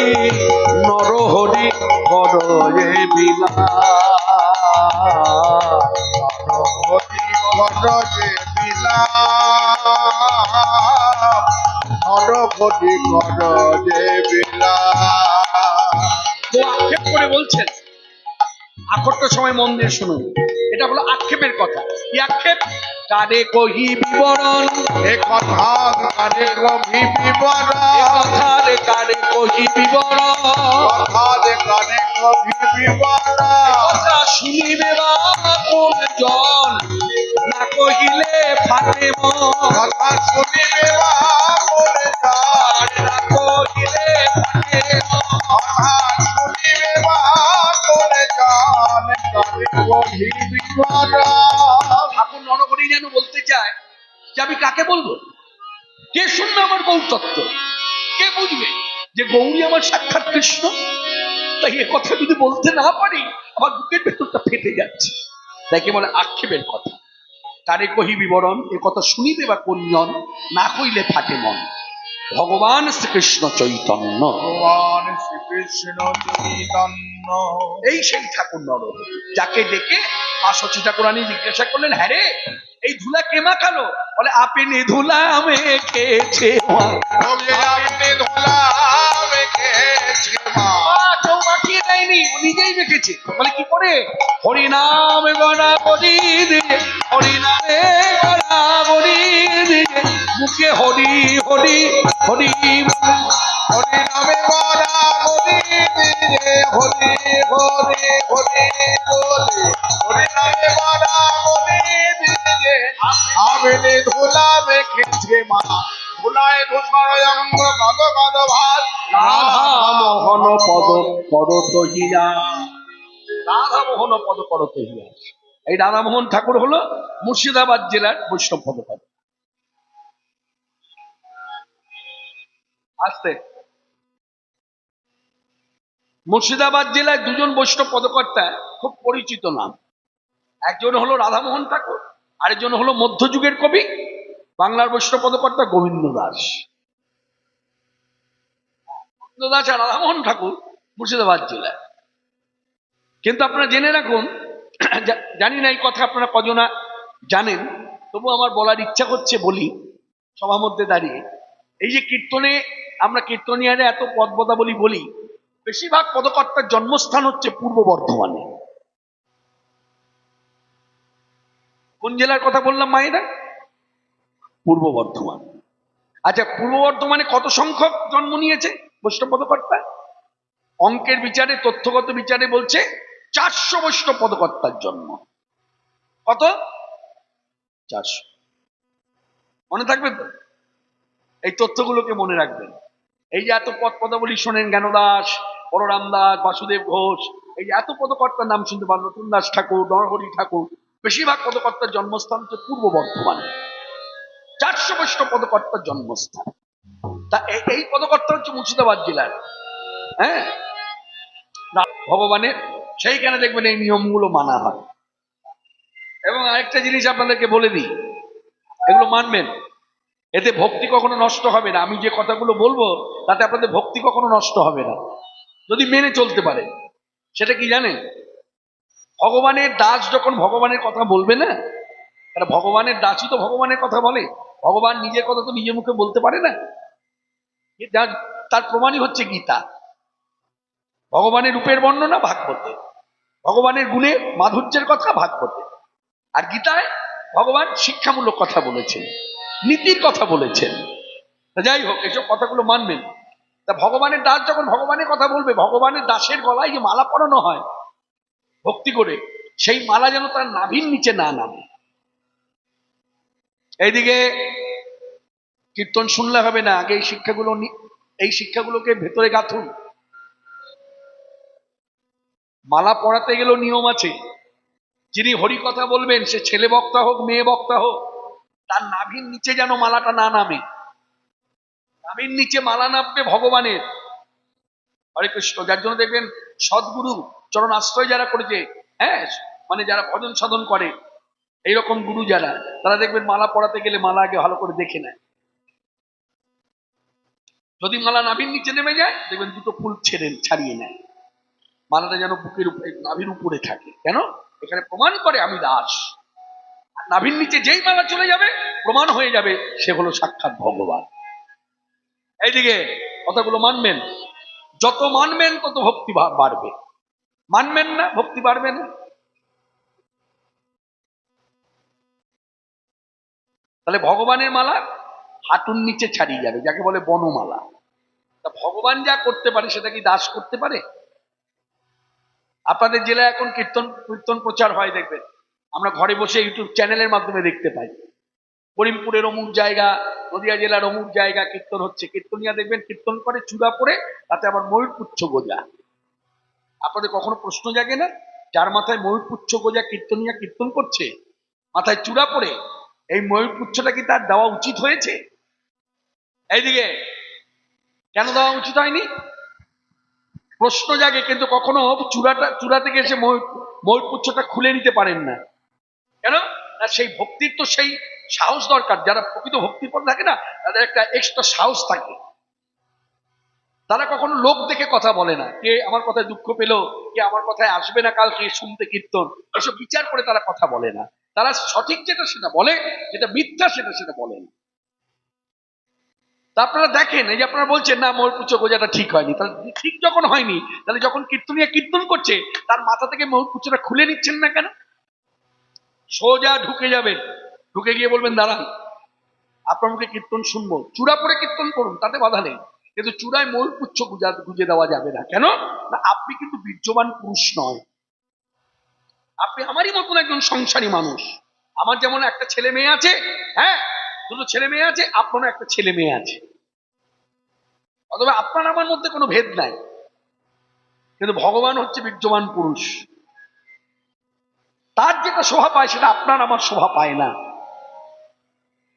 এই ভেদগুলোকে রাখবেন। আমার সঙ্গে আপনাদের আর দেখা হয় কিনা আমি জানি না, তবে এই ভেদগুলোকে রাখবেন।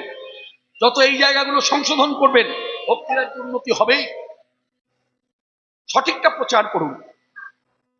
এইদিকে এদিকে আস্তে আস্তে, না না বাবা, আপনি পড়াবেন না, বাবা পড়াবে। গাচ্ছেন, একটু ছোট করে দিন ওগুলো বিচার।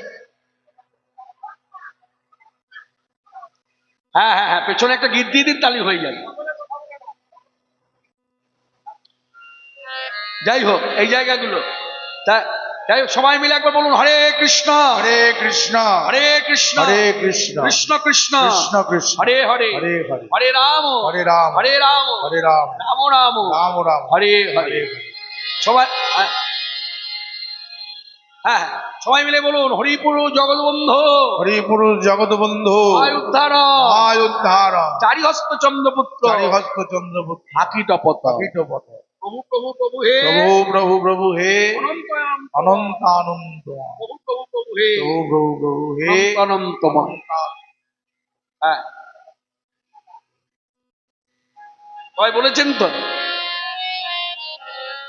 একটা শিক্ষণীয় কথা বলি, এইদিকে এদিকে এদিকে একটা শিক্ষণীয় কথা বলি, শিক্ষণীয় কথা। ধরুন আপনি এইদিকে এদিকে, ধরুন আপনি অন্য মঠের আশ্রিত। যেমন এখানে যারা এসেছেন সবাই যে আমাদের প্রভুর গণের তা তো নয়, সবাই যে আমাদের প্রভুর গণের তা তো নয়। বিভিন্ন মঠ পথ নিয়ে এসেছেন। আপনার গুরু ঘর আলাদা, আমারও গুরু ঘর আলাদা। ধরুন আপনার গুরু ঘরে কীর্তন, আমার গুরুবাড়ির কীর্তন এক নয়। যেমন আমাদের মহানাম সম্প্রদায় কীর্তন হচ্ছে হরিপুর জগৎবন্ধু মহাত্মারাম, এই কীর্তন আমরা করি, এটাও কিন্তু হরিনাম। আর আপনি হয়তো দেওঘরে ঠাকুর অনুকূল চন্দ্রের শিষ্য, এইদিকে আপনার ঘরের কীর্তন, আমি এই যে আপনার ঘরে কীর্তন হচ্ছে জয় রাধে রাধে কৃষ্ণ কৃষ্ণ গোবিন্দ গোবিন্দ বলরে। মনে রাখবেন, আপনার ঘর নিয়ে আমার মতান্তর থাকতে পারে, কিন্তু প্রত্যেক ঘরে কীর্তন কিন্তু হরিনাম।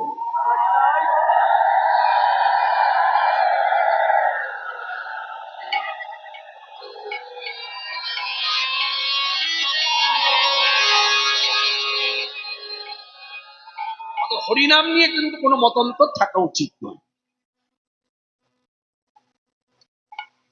সব মঠের কীর্তনই কিন্তু হরিনাম। যেমন দেওঘরে হচ্ছে জয় রাধে রাধে কৃষ্ণ কৃষ্ণ গোবিন্দ গোবিন্দ বলো রে। আমার মঠে কীর্তন হরিপুর জগৎ বন্ধু মহাদ্দন চারিত্র চন্দ্রপুত্র হাকের মতন প্রভু প্রভু প্রভু অনন্ত অনন্তময়। আবার হয়তো শিবাসাঙ্গিনায় যদি যাই তাহলে সেই ঘরে কীর্তন, হ্যাঁ, অজস্র কৃষ্ণ চৈতন্য মহাপ্রভু নিত্যানন্দ শ্রদ্ধৈত শিবাস আদি গৌর ভক্ত বৃন্দ, সেই কীর্তন। ঠিক আছে। আবার যদি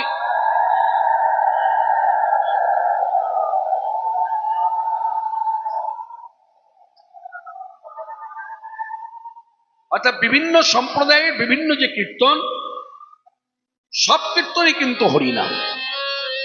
অর্থাৎ বিভিন্ন পথের ভিন্নতা থাকতে পারে, সে নিয়ে কথাবার্তা থাকতে পারে, আপনি আলোচনা করুন আমি আলোচনা করি, আলাদা কথা, কিন্তু হরিনাম নিয়ে কোনো মতান্তর থাকা উচিত নয়। আপনি যখন দেওঘরে যাবেন তখন আপনি কীর্তন করবেন, আপনি যখন শিবাসাঙ্গিনা যাবেন শিবাসাঙ্গিনার কীর্তন করবেন, আপনি যখন ডাহাপাড়া ধামে যাবেন আমার প্রভুর আশ্রমে আসবেন প্রভু কীর্তন করবেন। এতে কোনো দোষ হয় না, এতে কোনো অপরাধও হয়। যাই হোক, এই সকল কথা মনে ধরে আমাদের লীলার বিষয়বস্তু আপনারা দেখেছেন, অনুষ্ঠান সূচিতে লেখা আছে উত্তর গোষ্ঠ, যাকে এক কথায় বলে ফেরা গোষ্ঠ। মানে গোবিন্দ গিয়েছিলেন পূর্ব গোষ্ঠ, হ্যাঁ গিয়েছিলেন, সারাদিন মনের মধ্যে ছিলেন, ওদিকে সূর্য পূজাও হয়ে গেল, সূর্য ডুবে গেল, অন্ধকার নেমে এলো, এখন গোবিন্দ আমার ফিরছেন রাখাল বালক নিয়ে। তাহলে ধাম বৃন্দাবন, আসুন আমরা বৃন্দাবনের কথা আস্বাদন করতে গেলে সেই বৃন্দাবনের ভাব।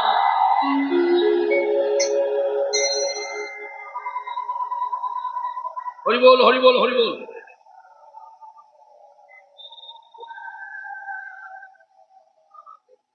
হরিসভায় এসে এই যে ভাবটা প্রকাশ করলেন, যে ভাবটা প্রকাশ করলেন, দাঁড়ান দাঁড়ান, আমি বলে না বললে বুঝবেন না। আপনি যে নিটলেন অনেকটা সময় লেগে গেল। যখনই হরিবাসরে যে কীর্তনিয়াকে মালা পড়বেন, ভক্তদের সেবা, এটা প্রসাদী করা, যেটা করলেন সেটা হচ্ছে প্রসাদী করা, জানেন তো? ভক্তদের প্রসাদী করে তারপর মালাটা পড়ানো। প্রসাদী যখন করবেন তখন খুব তাড়াতাড়ি করে নিতে হবে। এই এতক্ষণ ধরে অনেক সময় লেগে যায়। হরিবল হরিবল হরিবল। শ্রী রাধা রমন রমণী মনমোহন বৃন্দাবন বন দেবা। শ্রী রাধা রমণ রমণী মনমোহন বৃন্দাবন বন দেবা। শ্রী রাধা রমন রমণী মনমোহন বৃন্দাবন বন দেবা। শ্রী রাধা রমণ রমণী মনমোহন বৃন্দাবন বন দেবা। অভিনব রাসরসিক বদনা বদনা যদি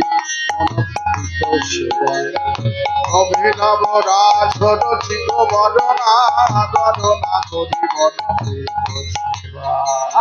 নাগরী গণকৃত সেবা, নাগরী গণকৃত সেবা। শ্রী রাধা রমণ রমণী মনমোহন বৃন্দাবন বন দেবা। আজকে মাননীয় ভক্তগণ, এই যে পদাবলী শুনছেন এটা কিন্তু কোনো গান নয়, পদাবলী। এই পদাবলী কার রচিত? না, বাংলার বৈষ্ণব পদকর্তা গোবিন্দ দাস। এইদিকে আজকে সভাতে যারা এসেছেন, আমি আজকে বলছি যতদিন এখানে আসা যাওয়া করবেন এই জায়গাটা বজায় রাখবেন। সাধুরা এখানে রয়েছে, সব বয়সের সাধু আছে। এই যে আমার সাধু ভাইকে দেখছেন, এ হয়তো বয়স সীমা আমার থেকে অনেক ছোট, কিন্তু সাধু বেশ মর্যাদায় অনেক বড়। আমার থেকে বয়সে ছোট কিন্তু মর্যাদায় অনেক বড়। আমি প্রণাম করব, কিন্তু সাধু যদি আমাকে কৃষ্ণদা বলে প্রণাম করে আমাকে বাধা দিতে হবে। সাধু মর্যাদা মনে রাখবেন। এই সাধুদের জায়গায় যখন আসবেন, সাধুরা ব্রহ্মচর্য বজায় রাখে, অনেক কঠিন পরিশ্রম করে তারা চলে।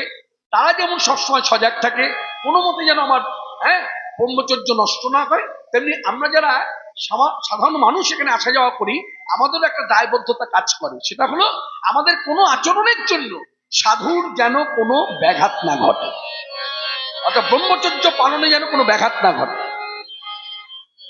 এটা আমাদেরও দায়বদ্ধতা আছে। অতএব এখানে আসবেন, হরিনাম করবেন, কাউকে বাধা নেই। কখনো ছেলে মেয়ে জড়াজড়ি করবেন না। আপনাদের এই জেলায় একটা আছে ছেলে মেয়ের জড়াজড়ি, কি ভাব কি ভাব, বাবালে সে পেলে পরে আর ছাড়ে না। পেলে পরে আর ছাড়ে না। তা মনে রাখবেন, মাথায় রাখবেন এই জায়গাগুলো। এই পথ, এই পথে মহাপ্রভুর যে শিক্ষা, সেই শিক্ষাটা সবসময় মান্যতা দেবেন। এই পথে ছেলেরা জড়িয়ে ধরবে, মেয়েরা মেয়েদেরকে জড়িয়ে ধরবে। তাও জড়াজড়ির মধ্যে ভেদ আছে। এই জড়াজড়ি কখনো বুকে বুকে থাকে না, এই জড়াজড়ি হয় স্কন্ধে স্কন্ধে। এগুলো জানেন অনেকে, যারা জানেন তাগুলো প্রচার করবেন, আলোচনা করবেন। বক্তার বলার অপেক্ষায় থাকবেন কেন? এগুলো আলোচনা করে পরিবেশ তৈরি করে দেবেন, যাতে মঠ মন্দিরে গেলে, সাধুদের আখড়ায় গেলে কিভাবে চলন বলন করতে হয়, হ্যাঁ, এমনি সময় যেমন তেমন সাধুদের এখানে যখন ঢুকে পড়েছি, অন্তত গায়ের কাপড়টা যেন গায়ে থাকে। গায়ের কাপড়টা পথে হয়তো সরে গেছে, যাক, কিন্তু আমি যখন সাধু আখড়ায় ঢুকেছি, তখন আমার উচিত গায়ের কাপড়টা গায়ে রেখে দেওয়া। কেন না, আমার এমন কোনো, আমি তো বিভক্ত, আমার এমন কোনো আচরণই কেন সাধুর মনটা বিচলিত না হয়, তাহলে আমি অপরাধী হয়ে যাব।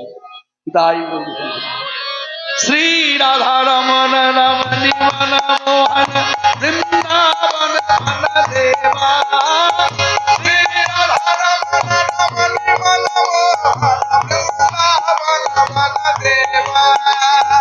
অভিনব রাস রসিক বরণা ধর নাগরী মনকৃত সেবা। অভিনব রাস রসিক বরণা নাগরী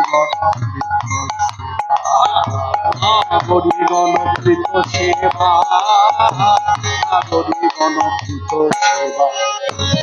শ্রী রাধা রমণ রমণী মন মোহন বৃন্দাবন বন দেবা। শ্রী রাধা রমণ রমণী মন মোহন বৃন্দাবন বন দেবা। প্রজাপতি দম্পতি হৃদয়ানন্দ নবঘন শ্যাম। প্রজাপতি দম্পতি হৃদয়ানন্দ নন্দন নবঘন শ্যাম। নন্দীশ্বর পুরপুরত পটাম্বর, নন্দীশ্বর পুরপুরত পটাম্বর। রামানুজ গুণধাম, রামানুজ গুণধাম, রামানুজ গুণধাম।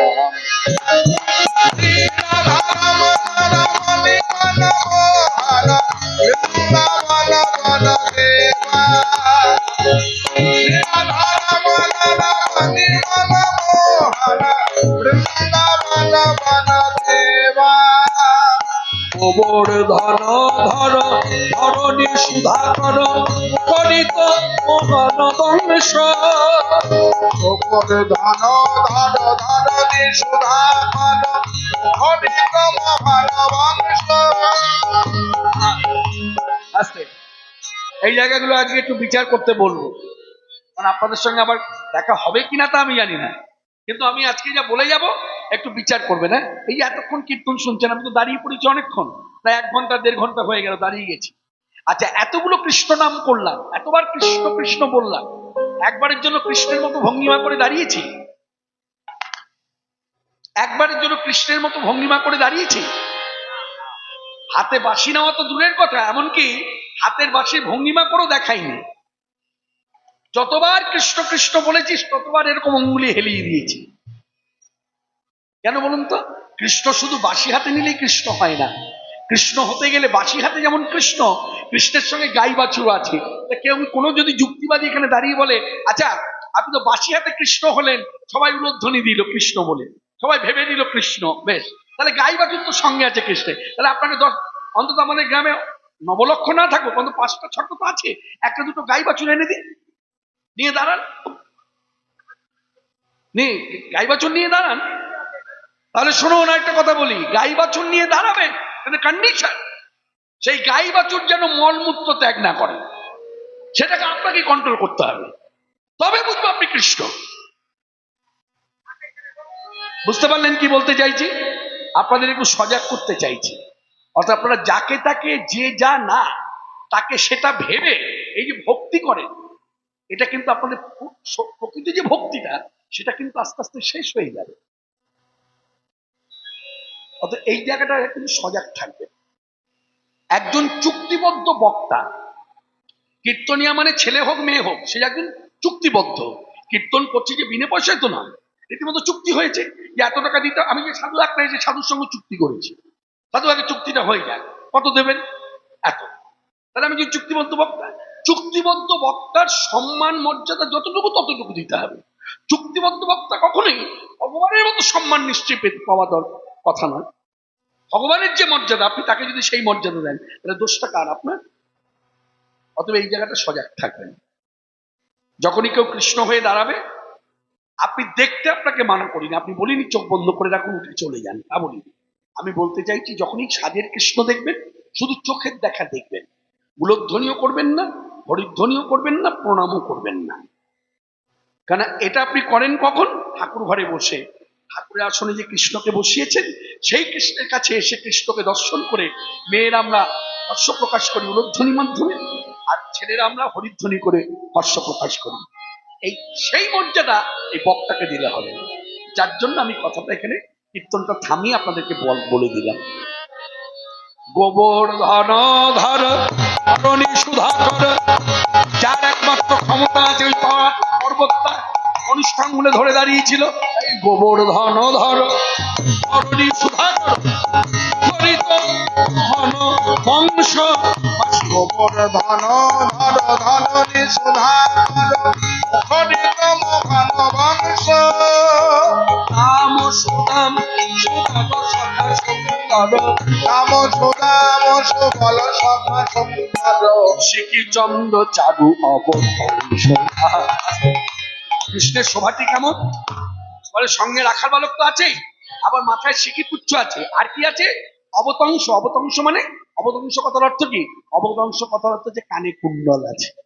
তাই রাম সুদাম সুবল সখা সুন্দর, রাম সুদাম সুবল সখা সুন্দর, শ্রী চন্দ্র চারু অবতংশ, শ্রী চন্দ্র চারু অবতংশ, শ্রী চন্দ্র চারু অবতংশ।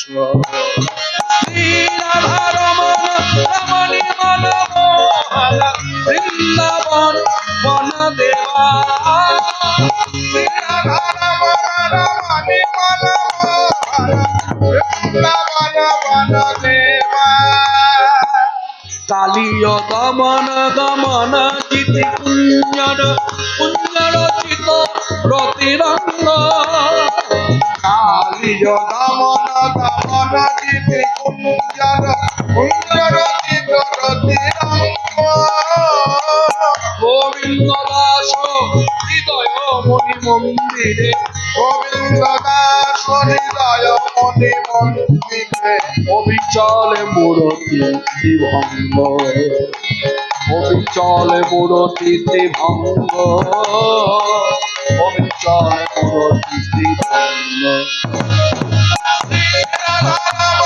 রমণী মনমোহন, বৃন্দাবন বন দেবা, শ্রী রাধা রমণ রমণী মনমোহন, বৃন্দাবন বন দেবা। বৃন্দাবন ধামে কি জয় গিরিরাজ কি জয়। গিরিরাজকে গোবিন্দের এক নাম, যেহেতু গিরি ধারণ করেছিল সবাই জানে, তা সেই গোবিন্দ আমার খেলায় মত্ত সকাল সঙ্গে সঙ্গে গাইবার জোরও আছে। এই পদটি যিনি রচনা করেছেন, মানে এই পদ যার লেখা, এই পদ প্রচলিত পদ, এ পদ আপনি শুনে শুনে অভ্যস্ত, শুনতে শুনতে এমন হয়ে গেছে হয়তো আপনিও কোনো সময় না কোনো সময় ঘরে বসে ঠাকুর সেবা করতে করতে গাইছেন। আজু খেলাতা খেলাতা খেলাতা, আজু খেলাটা খেলাটা খেলাটা, আজু আছে। এ হলো নিত্যলীলার অংশ। গতকালও খেলেছে, আজও খেলছে, কালও খেলবে। কে খেলছে? কৃষ্ণ রাখাল বালক সঙ্গে। এই পদ লিখেছে কে? একজন মুসলমান। এদিকে এদিকে মায়েরা, একজন মুসলমানের লেখা। হ্যাঁ, এই তো বাবা আমার নাম বলে দিলেন। তার মানে কি প্রচলিত পদ, যাতে বলেছি যে ভুল বলিনি, শুনে শুনে অভ্যস্ত, তাই বলে দিল নামটা। নাসির মাহমুদকে খুব সুন্দর পরিচয় আছে। নাসির মাহমুদের পরিচয় হচ্ছে বাংলার নবাব হুসেন শাহর ছেলে। বাংলার নবাব হুসেন শাহ, যিনি এই বাংলায় একটা সময় তার রাজত্বে তিনি টানা 30 বছর একভাবে রাজত্ব করেছিলেন। তখন তো শুধু বাংলা ছিল না, বাংলার সঙ্গে বিহার আর উড়িষ্যা একসঙ্গে যোগ ছিল, তখনকার সময়ের কথা। সেই হুসেন শাহর ছেলে নাসির মামু, আসতে এখানে কিছু কথা আছে, মন দিয়ে শুনুন। এই যে হুসেন শাহ, হুসেন শাহ তার ছেলে নাসির মামু এই যে পদাবলী লিখলো, পদাবলী তো শুধু তো কৃষ্ণের কথা বলেছে। আজু খেলতে খেলতে খেলতে রাম সুন্দর শ্যাম মোহন মুরলী মুরতি ধা, এই তো সব লীলা বর্ণনা, মানে আমাদের হিন্দু ভগবান কৃষ্ণের কথা বলেছে। এই যে নাসির মামুর যে পদাবলীটা লিখলেন, সূত্রটা কি, কোথা থেকে হলো এই ঘটনা? তার তো লেখার কথা নয়, সে লিখলো। মনে রাখবেন, এর পেছনেই হচ্ছে, এই সূত্র হচ্ছে ওই যে রূপ সনাতন তাদের বাড়িতে কাজ করত হিন্দু পণ্ডিত, যাদের নাম ছিল অমর সন্তোষ, তার হুসেন শাহ দেওয়ানাম, কবির খার সাকর মল্লিক। একজন ছিল এদিকে, একজন ছিল মুখ্যমন্ত্রী পদে, আরেকজন ছিল অর্থমন্ত্রী পদে। তাহলে অন্যভাবে নেবেন না, মুখ্যমন্ত্রী অর্থমন্ত্রী হলে এখনকার দিনে 2025-26 সালে, যদিও 26 সাল আসেনি, মুখ্যমন্ত্রী আর অর্থমন্ত্রী যদি হয়, কেউ সহসা নিজের ইচ্ছায় পদ ছাড়বে? কিন্তু সনাতন ছেড়ে দিয়েছিল, একটা কথাই ছেড়েছিল, কথাটা কিন্তু প্রচার নেই, শুনে নিন কি কারণে ছেড়েছে। ওটা তো আধ্যাত্মিক চেতনা হয়ে গেল, আসল সম্পদ পেয়ে গেছে, এই নকল দিয়ে কি করবে, এটা দেখো ভাবরাজ্যের কথা। কিন্তু তথ্যগত দিক থেকে কি বলছে, কেন ছাড়লো? এমন একটা কথা শুনেছিল রূপ সনাতন, যে কথা শোনার পরে তাদের ভেতরে একটা ধিক্কার আসে। কথাটা শুনুন কি হয়েছিল, ঘটনাটা মন দিয়ে শুনুন, যতটা জানি চেষ্টা করবো আপনাদেরকে জানাবার। হুসেন শাহর বাড়িতে রূপ সনাতন কাজ করে। এখন হুসেন শাহর নির্দেশ, আমার বাড়িতে যারা কর্মচারী হয়ে কাজ করছে বা করবে, আমার নির্দেশ, কাজ শেষ না হওয়া পর্যন্ত কেউ বাড়ি ফিরতে পারবে না। কাজ শেষ করতে করতে দেখা গেল বৃষ্টি, ঝড়, জল, তুফান, ওই মেঘ করেছে, বর্ষণ হতে পারে, অতি বর্ষণ হতে পারে, বাড়ি ফিরবো কি করে, এই চিন্তা করে কাজ রেখে দিয়ে পরদিন এসে কাজ করব, এই ভাবনা নিয়ে কাজ করা যাবে না। আগে কাজ, তার জন্য যদি বৃষ্টি মাথায় নিয়ে ঘরে ফিরতে হয় তাই ফিরতে হবে, এরকম কড়া নির্দেশ। এইরকম নির্দেশ মেনে রূপ সনাতন কাজ করে তাদের বাড়িতে। একদিন কাজ শেষ করতে করতে প্রবল বর্ষণ শুরু হয়েছে, কাজ শেষ করতে করতে প্রবল বর্ষণও শুরু হয়ে গেছে। এখন দেখলো কাজ যখন শেষ হলো তখন বর্ষণ থামেনি, মানে বর্ষা থামেনি, বৃষ্টি পড়েই যাচ্ছে। আর তেমনি ঝড়, একদিকে বৃষ্টি একদিকে ঝড়। সেই বৃষ্টি ঝড় মাথায় নিয়েই রূপ সনাতন ওই হুসেন শাহর বাড়ি ছেড়ে নিজেদের বাড়ির দিকে ফিরছে। নিজেদের বাড়ির দিকে যখন ফিরছে, গ্রামের পথ ধরে আসছে, তো এখন বৃষ্টি হয়েছে, গ্রামের পথে জল হয়েছে। এখন জল পথে যদি কেউ হেঁটে যায়, শুধু মানুষ কেন, একটা কুকুরও যদি হেঁটে যায় শব্দ হয়, জল কেটে কেটে যাচ্ছে, তো একটা শব্দ হবে না? এরকম ছপ ছপ করে শব্দ হচ্ছে। তখন একটা ওই গ্রামেরই এক বাড়ি থেকে একটা কথা কানে এলো। স্বামী স্ত্রী দুজনায় শুয়ে আছে, বিছানায় শুয়ে আছে। এবার স্ত্রী স্বামীকে বলছে, হ্যাঁ গো, এই প্রবল বর্ষণে, এই ঝড়ে আমাদের গ্রামের পথ ধরে বাড়ির সামনে দিয়ে কে যায় বলো তো? নিশ্চয়ই কোনো মানুষ হবে, তাই তো প্রবল বর্ষণও বেরিয়েছে পথে। তখন স্বামী বলছে, শোনো, তারা কি আর এমনি এমনি যায়? নিশ্চয়ই নবাবের বাড়িতে কাজ করে, কাজ করতে করতে নবাবের নির্দেশ, আগে কাজ সারবে তারপর বাড়ি ফিরবে। তা সেই নির্দেশ মানতে গিয়ে কাজ সারতে গিয়ে দেখা গেছে প্রবল বর্ষণ ঝড় শুরু হয়েছে, তাই মাথায় নিয়ে যাচ্ছে। কি করবে বলো, নবাবের আদেশ তো মানতে হবে, নাহলে চাকরি থাকবে না। এই কথাটা যেই বলেছে, তখন স্ত্রী তার স্বামীকে বলছে, এদিকে রূপ সনাতন কিন্তু পথের মধ্যে দাঁড়িয়ে পড়েছে, শুনতে পাচ্ছে। তখন স্ত্রী তার স্বামীকে বলছে, হ্যাঁ গো, এই যে যাদের কথা বললে না, যে তারা নিশ্চয়ই নবাবের দরবারে কাজ করে, তার নির্দেশ মেনে চলতে হয়, তা এখন দেখছি এই বৃষ্টিতে, এই ঝড়ে আমাদের বাড়ির যে কুকুর, সে কুকুরও পর্যন্ত পথে নামেনি, সে বাড়ির বারান্দায় বসে আছে। প্রবল বর্ষণ হচ্ছে, ঝড় হচ্ছে, যদি কোনো বিপদের সম্মুখীন হন, তাই সে একটা আশ্রয় নিয়ে বসে আছে। তা এরা তো দেখছি কুকুরের থেকে অধম, নবাবের নির্দেশ মানতে গিয়ে মনুষ্য দেহ, মনুষ্য জনম, এটা তো কুকুরের থেকে অধম। এই যে কুকুরের থেকে অধম, এই কথাটা ভেতরে বসেছে। আজকে মনুষ্য দেহ পেলাম, অথচ কুকুরের তো কর্ম হয়ে গেলাম এই নবাবের বাড়ি কাজ করতে গিয়ে, কাজের মর্যাদা রাখতে গিয়ে। হ্যাঁ, এই দুই ভাই পথের মাঝে দাঁড়িয়ে একে অপরের হাত ধরে বললেন, কথা দে আজ থেকে আর নবাবের বাড়ি কাজ করব না, এই কাজ চালু। মুখ্যমন্ত্রী পদ ছেড়ে দিল, অর্থমন্ত্রী পদ ছেড়ে দিল। তারপরে ঘটনা তো আপনারা জানেন, বৃন্দাবনে চৈতন্য দেবের কৃপা পেয়েছিলেন, সাক্ষাৎ কৃপা থেকে বঞ্চিত হয়নি রূপ সনাতন। সেই কৃপাপ্রাপ্ত রূপ সনাতন হুসেন শাহ এই নাসির মাহমুদকে কৃপা করেছিল, হুসেন শাহ ছেলে। সেই কৃপা শক্তিতেই নাসির মাহমুদ এই পদ রচনা করেছিল, যে পদের প্রথম কথাই আজু খেলাটা খেলাটা খেলাটা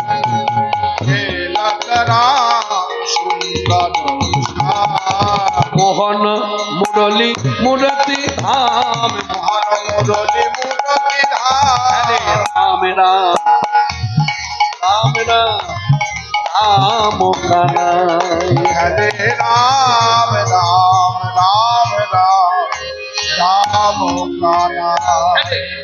পাচনি পাচনি বেনু মুরলি মুরলি গান গে খেলেছে খেলা রামে কানু, নবলক্ষ জনাই নেলো ঘুরে ফিরে বাজায় বেনু, জনাই নেলো ঘুরে ফিরে বাজায় বেনু, নবলক্ষ জনাই নেলো খেলেছে খেলা রাম কানু।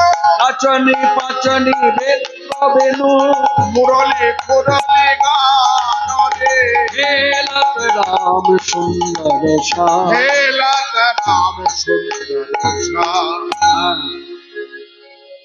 সূর্যের মেয়ে হলো যমুনা, সবাই জানেন তত্ত্ব বিচারে। সূর্যের দুটি ছেলে, একটি মেয়ে। মেয়ের নাম যমুনা, আর ছেলে দুটির নাম হচ্ছে, একজনের নাম যমরাজ, একজনের নাম গ্রহরাজ। যে দুটো নাম শুনলে মানুষ তো ভয় পায়, এমনকি স্বয়ং বিষ্ণুদেব সেও পর্যন্ত ভয় পায়। শাস্ত্রীয় প্রমাণ আছে, বিষ্ণুদেব যে ভয় পায় তার প্রমাণ আছে। বলে কিরকম, মন দিয়ে শুনুন, যদি জানা থাকে মিলিয়ে নিন বক্তা ঠিক বলছে কিনা, জানা না থাকলে খুব মন দিয়ে শুনুন, শোনার মতো কথা।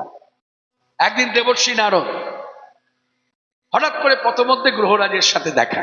গ্রহরাজ হলো সূর্যের ছেলে, তা গ্রহরাজের সঙ্গে দেখা। তা গ্রহরাজের সঙ্গে যখন দেখা হয়েছে তখন গ্রহরাজ হাসছে। তার ঋষিশ্রেষ্ঠ নারদ মুনি বলছে, তুমি হাসছো কেন? বলছে, তোমাকে দেখে হাসি পাচ্ছে এই কারণে, তুমি তোমার প্রভুর সঙ্গে যদি দেখা হয় বলে দিও, আমি তো গ্রহরাজ, আমি যার ঘাড়ে চাপি 12 বছরের আগে নামি না, তা আমি তোমার প্রভুর ঘাড়ে চাপবো, এ কথাটা প্রভুকে বলে দিও। ঋষিশ্রেষ্ঠ নারদ মুনি যখন শুনেছে, শুনে ভাবছে হ্যাঁ কথাটা তো বলা দরকার, জানানো দরকার, এই বলে ছুটে এসেছে প্রভুর কাছে। এসে বলছে, প্রভু প্রভু প্রভু, বলে কি হয়েছে? হ্যাঁ, এত হন্তদন্ত হয়ে এলে, কি হয়েছে কি? বলছে, শুনুন প্রভু, খুব বিপদ। বলে কি? বলে বিপদ আমার নয়, আপনার। বলে কি হয়েছে? বলছে, গ্রহরাজ আপনার ঘাড়ে চাপবে, আর 12 বছরের আগে নামবে না। এবার আপনি ভাবুন আপনি কি করবেন। শুনেছে, শুনে বলছে, নারদ, তোমাকে বলেছে সে যে 12 বছর আমার ঘাড়ে চেপে বসে থাকবে, নামবে না? তা শোনো, এই আমিও তোমাকে বলছি, এই আজ থেকে পাথর হয়ে রইলাম, দেখি আমার ঘাড়ে চাপে কি করে। এই বিষ্ণু পাথর হয়ে গেল। ঠিক 12 বছর পূর্ণ হয়েছে, আবার সশরীরে ফিরে এসেছে, আর পাথর নেই। তখন ঋষিশ্রেষ্ঠ নারদ মুনি গ্রহরাজের সঙ্গে দেখা করেছে। দেখা করে বলছে, কি আপনি যে বলেছিলেন আমার প্রভুর ঘাড়ে চাপবেন, 12 বছর আগে নামবেন না, কি পারলেন তো? হ্যাঁ, এই তো আমার প্রভু সশরীরেই আছে। বলছে, নারদ একটা কথা বলি। বলে কি? তুমি যখন আমার কাছ থেকে কথাটা জানতে পারলে, জেনে তোমার প্রভুর সঙ্গে দেখা করেছিলে, বলেছিলে? বলে হ্যাঁ। বলছে, তুমি যখন কথাটা বললে তারপর থেকে তোমার প্রভু কি অবস্থায় ছিল? বলে কেন, আমার কথা শোনার পরে পাথর হয়েছিল, 12টা বছর পাথর হয়েছিল। বলে তাহলে আমার কথা শোনার পরে আমার ভয়ে ভীত হয়ে যে 12 বছর পাথর হয়ে থাকে, ওটাই তো আমার কোপ। তো মনে রাখবেন, স্বয়ং তিনি তাকে ভয় পায়, আর আমি আপনি মানুষ তো ছাড়। তাই গ্রহকে প্রসন্ন রাখা দরকার। যার জন্য শুরুতে একটা পদ গিয়েছিলাম বসে বসে, প্রভুর স্বরচিত পদ। সেই পদেও প্রভু বলেছেন, এক শেষে এসে আমি জ্ঞান ভক্তিহীন, ভজনবিহীন, গ্রহ কোপা নলে দেহ, গ্রহ কোপা নলে দেহ, দিনে দিনে ক্ষীণ। এইদিকে এই গ্রহকে বশীভূত করে রাখা, গ্রহকে শান্ত করে রাখা, এটা কোনো অভক্তের আচরণ নয়। ভক্ত যদি হয়ে থাকেন, ভক্তির পথে থাকেন, তাহলে গ্রহকে মর্যাদা দিতে হবে। শনি গ্রহকে যেভাবে মর্যাদা দেবেন, বৃহস্পতিকেও সেইভাবে মর্যাদা দেবেন, হ্যাঁ, শুক্রকেও সেইভাবে মর্যাদা দেবেন, মঙ্গলকেও সেইভাবে মর্যাদা দেবেন, রাহুকেও সেইভাবে মর্যাদা দেবেন। হরে কৃষ্ণ। শুধু কিছু লাগবে না, কোনো মন্ত্রাদিরও প্রয়োজন নেই, শুধু বলবেন হে নবগ্রহদেব, যে যেখানে আছো, কার কি মন্ত্র আমি জানি না, কারণ আমি তো শাস্ত্রজ্ঞ নই, শাস্ত্রও জানি না। তাই তোমরা যে যেখানে আছো, আমার প্রতি তোমরা রুষ্ট হয়েও না, প্রসন্ন থেকো। শুধু এইভাবে বলুন, তাহলে নবগ্রহ আপনার বশীভূত থাকে। এই যে খেলা খেলছে কৃষ্ণ, নাসির মাহমুদ কলম দিলেন, আগামা নিগামা বেদাশা, যিনি লীলায় খেলা খেলছেন, ছোট্ট কৃষ্ণ নবকৈশোর নটবর, তিনি আগম নিগম বেদ সার, আগম নিগম বেদ সার, লীলায় করত গোঠ বিহার, লীলায় করত গোঠ বিহার, নাসির মাহমুদ আনন্দ গিয়া, নাসির মাহমুদ আনন্দ গিয়া, চরণে শরণ দানরি, শরণে শরণ দানরি। নাসির মাহমুদ করে তো ইয়া চরণে শরণ দান। এই স্মরণে দানরি কথার অর্থ কি? কথার অর্থ যদি বুঝতে হয়, তাহলে আখরটা মন দিয়ে শুনুন। তোমার চরণ স্মরণ যেন করতে পারি, চরণ শরণ যেন করতে পারি, এরকম নিবেদন, অথচ আত্মসমর্পণ। বলে চরণ স্মরণ যেন করতে পারি, চরণ শরণ যেন করতে পারি, তব চরণে মোর মিনতি, কৃপা করো বংশীধারী, চরণে মোরে বিনতি, কৃপা করো বংশীধারী। চরণে মোর মিনতি, তোমার চরণ শরণ যেন করতে পারি, নাসির মাহমুদ পারত গিয়া, চরণে শরণ ধারণে, চরণে শরণ ধারণে। এই ভগবান শ্রীকৃষ্ণ গাই বাছর নিয়ে, রাখাল বালক নিয়ে খেলায় মত্ত। খেলা খেলতে খেলতে যেই দেখে যে বেলি অবসান, আপনি সঙ্গে সঙ্গে শ্রীমুখে ঘোষণা করলেন, পাল্যর কর শ্রীদাম সান্দাও সিংহায়, কর শ্রীদাম সান্দাও সিংহায়, পাল্যর কর শ্রীদাম, পাল্যর কর শ্রীদাম সান্দাও সিংহায়, পাল জড় কর শ্রীদাম সান্দাও সিংহায়। দেবী সম খাই বুঝি নামে করে মা, ঘনে বিষম খাই নামে করে মা, কাঁদে রে কাঁদে রে কাঁদে রে, ওরে কাঁদে রে, মা বুঝি ঘরে কাঁদে রে, রে মা বুঝি ঘরে কাঁদে রে। হইলে সঘনে বিষম খাবো কেন, মা বুঝি ঘরে কাঁদে রে, হইলে সঘনে বিষম খাবো কেন, মা বুঝি ঘরে কাঁদে রে। আজ সঘনে বিষম খাই বুঝি নামে করে মায়, সঘনে বিষম খাই বুঝি নামে করে মায়। আজু গোঠে মোদে বিলম্ব দেখিয়া, আজু মাঠে আমাদের বিলম্ব দেখিয়া, কেন বুঝি কাঁদে মাতা পথ নিরক্ষিয়া, ওরে হেন বুঝি কাঁদে মাতা পথ পানি আইয়া। অব বেলি অবসান হইল চলো যাই ঘরে, এই অবসান হইল চলো যাই ঘরে, পায় না দেখিয়া প্রাণ কেমন জানি করে, ওরে মায়ে না দেখিয়া প্রাণ কেমন যেন করে। বলরাম দাস কহে শোনো কানাইয়ের বল, বলরাম দাস কহে শোন কানাইয়ের বল। এই যে মায়েরা, আমি যে কথা দিয়ে শুরু করেছিলাম, গোবিন্দের ফেরাগোষ্ঠ আর আমার আপনার মৃত্যু, হ্যাঁ, ওই এক করে ফেলা, যে মৃত্যুতে কি হচ্ছে, ফিরে যাওয়ার সময় হয়েছে, হ্যাঁ, বা যদিও যেতে পারছি না, সন্ধ্যা ঘনিয়ে এলো, আর কবে যাব, এক যে নয়, এই দেখুন মিলিয়ে নিন, ভালো করে পথটা শুনুন কি লিখেছে। বলরাম দাস কহে শুনো কানাইয়ের বল, ওই বলরাম দাস মাকে শুনো কানাইয়ের বল, সকলরা খালো মাঝে পরে উতরল। সকলরা খাল মাঝে পরে উত্তর। মনে রাখবেন, মাথায় রাখবেন, যেমন এই যে উৎসব হচ্ছে, কথাটা এইভাবে ভাবুন, উৎসব যে হচ্ছে দেখবেন উৎসবে সমাপ্তিতে যখন দধি ভাণ্ড ভাঙা হয় তখন দেখবেন অনেক বৈষ্ণব ভক্ত তারা যেমন কাঁদে, আবার দেখবেন কান্নার পরেই সঙ্গে সঙ্গে আবার তারা হাসতে হাসতে ঘরে কুটিরে ঢোকে। কাঁদছে কেন?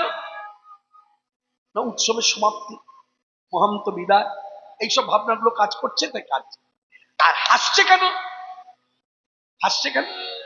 হাসছে বিদায় হলো বলেই তো আবার আহ্বানের সম্ভাবনা রইল। হরে কৃষ্ণ। এই জায়গাগুলো অনুভবের বিষয়, এগুলো সব বলে বোঝানো যায় না, বলে বোঝানো যায় না। যেমন চৈতন্য চরিতামৃতে হরিদাস জানে চৈতন্যদেব যখন ঠাকুর হরিদাসকে সমাধি দিল, সমাধি দেওয়ার পর চৈতন্যদেব যখন বিশ্রাম করতে যাচ্ছে তখন লেখা আছে সেখানে কবিরাজ রসিকত কলম দিয়েছেন, হর্ষ বিষাদে প্রভু করিলা শয়ন। হর্ষ কথার অর্থ কি? আনন্দ। বিষাদ মানে কান্না, দুঃখ। তাহলে প্রভুর দুঃখ কেন সেটা আমরা সবাই বুঝতে পারলাম, কেন? অতি প্রিয়জন ঠাকুর হরিদাস, এত প্রিয় ভক্ত কেন না 3 লক্ষ নামে ব্রতে ব্রতী হয়ে, 3 লক্ষ নামে ব্রতে ব্রতী হয়ে হরিনাম করেছেন।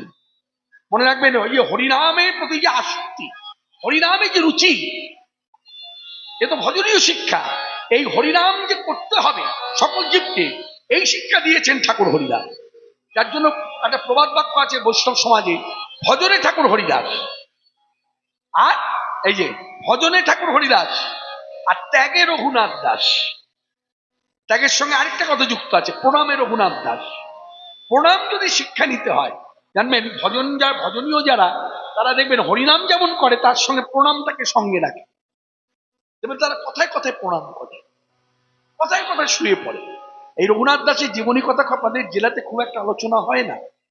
যদি কখনো কোথাও আলোচনা হয় মন দিয়ে ভক্তি করে শুনবেন, কোথাও আলোচনা হচ্ছে সেটা এরকম মানে আড়ম্বর করে না হোক, হয়তো কোনো কুটিরে কোনো ভক্ত বৈষ্ণব ব্রাহ্মণ, হ্যাঁ, যে 20 জন্মার ভক্তি আশ্রয় করে সে হয়তো রঘুনাথ দাসের জীবনী কথা বলছে, বসে পড়বেন, বসে পড়ে শুনবেন মন দিয়ে, বুঝতে পারবেন যে একটা মানুষ কতটা ত্যাগ নিয়ে ভজন করে।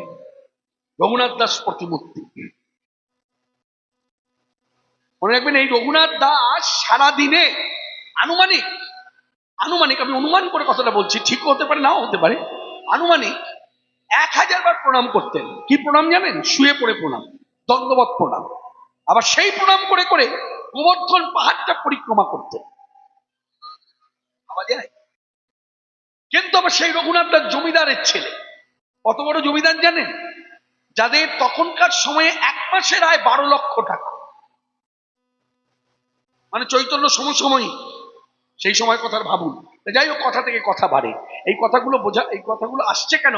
বোঝাবার জন্য যে কৃষ্ণ যখনই বলেছে আমি ফিরবো, এই রাখালদের মধ্যে আনন্দ এসেছে, যাক ঘরে ফিরছি, তাহলে আবার কালকে আসবো, আবার কালকে খেলা খেলবো।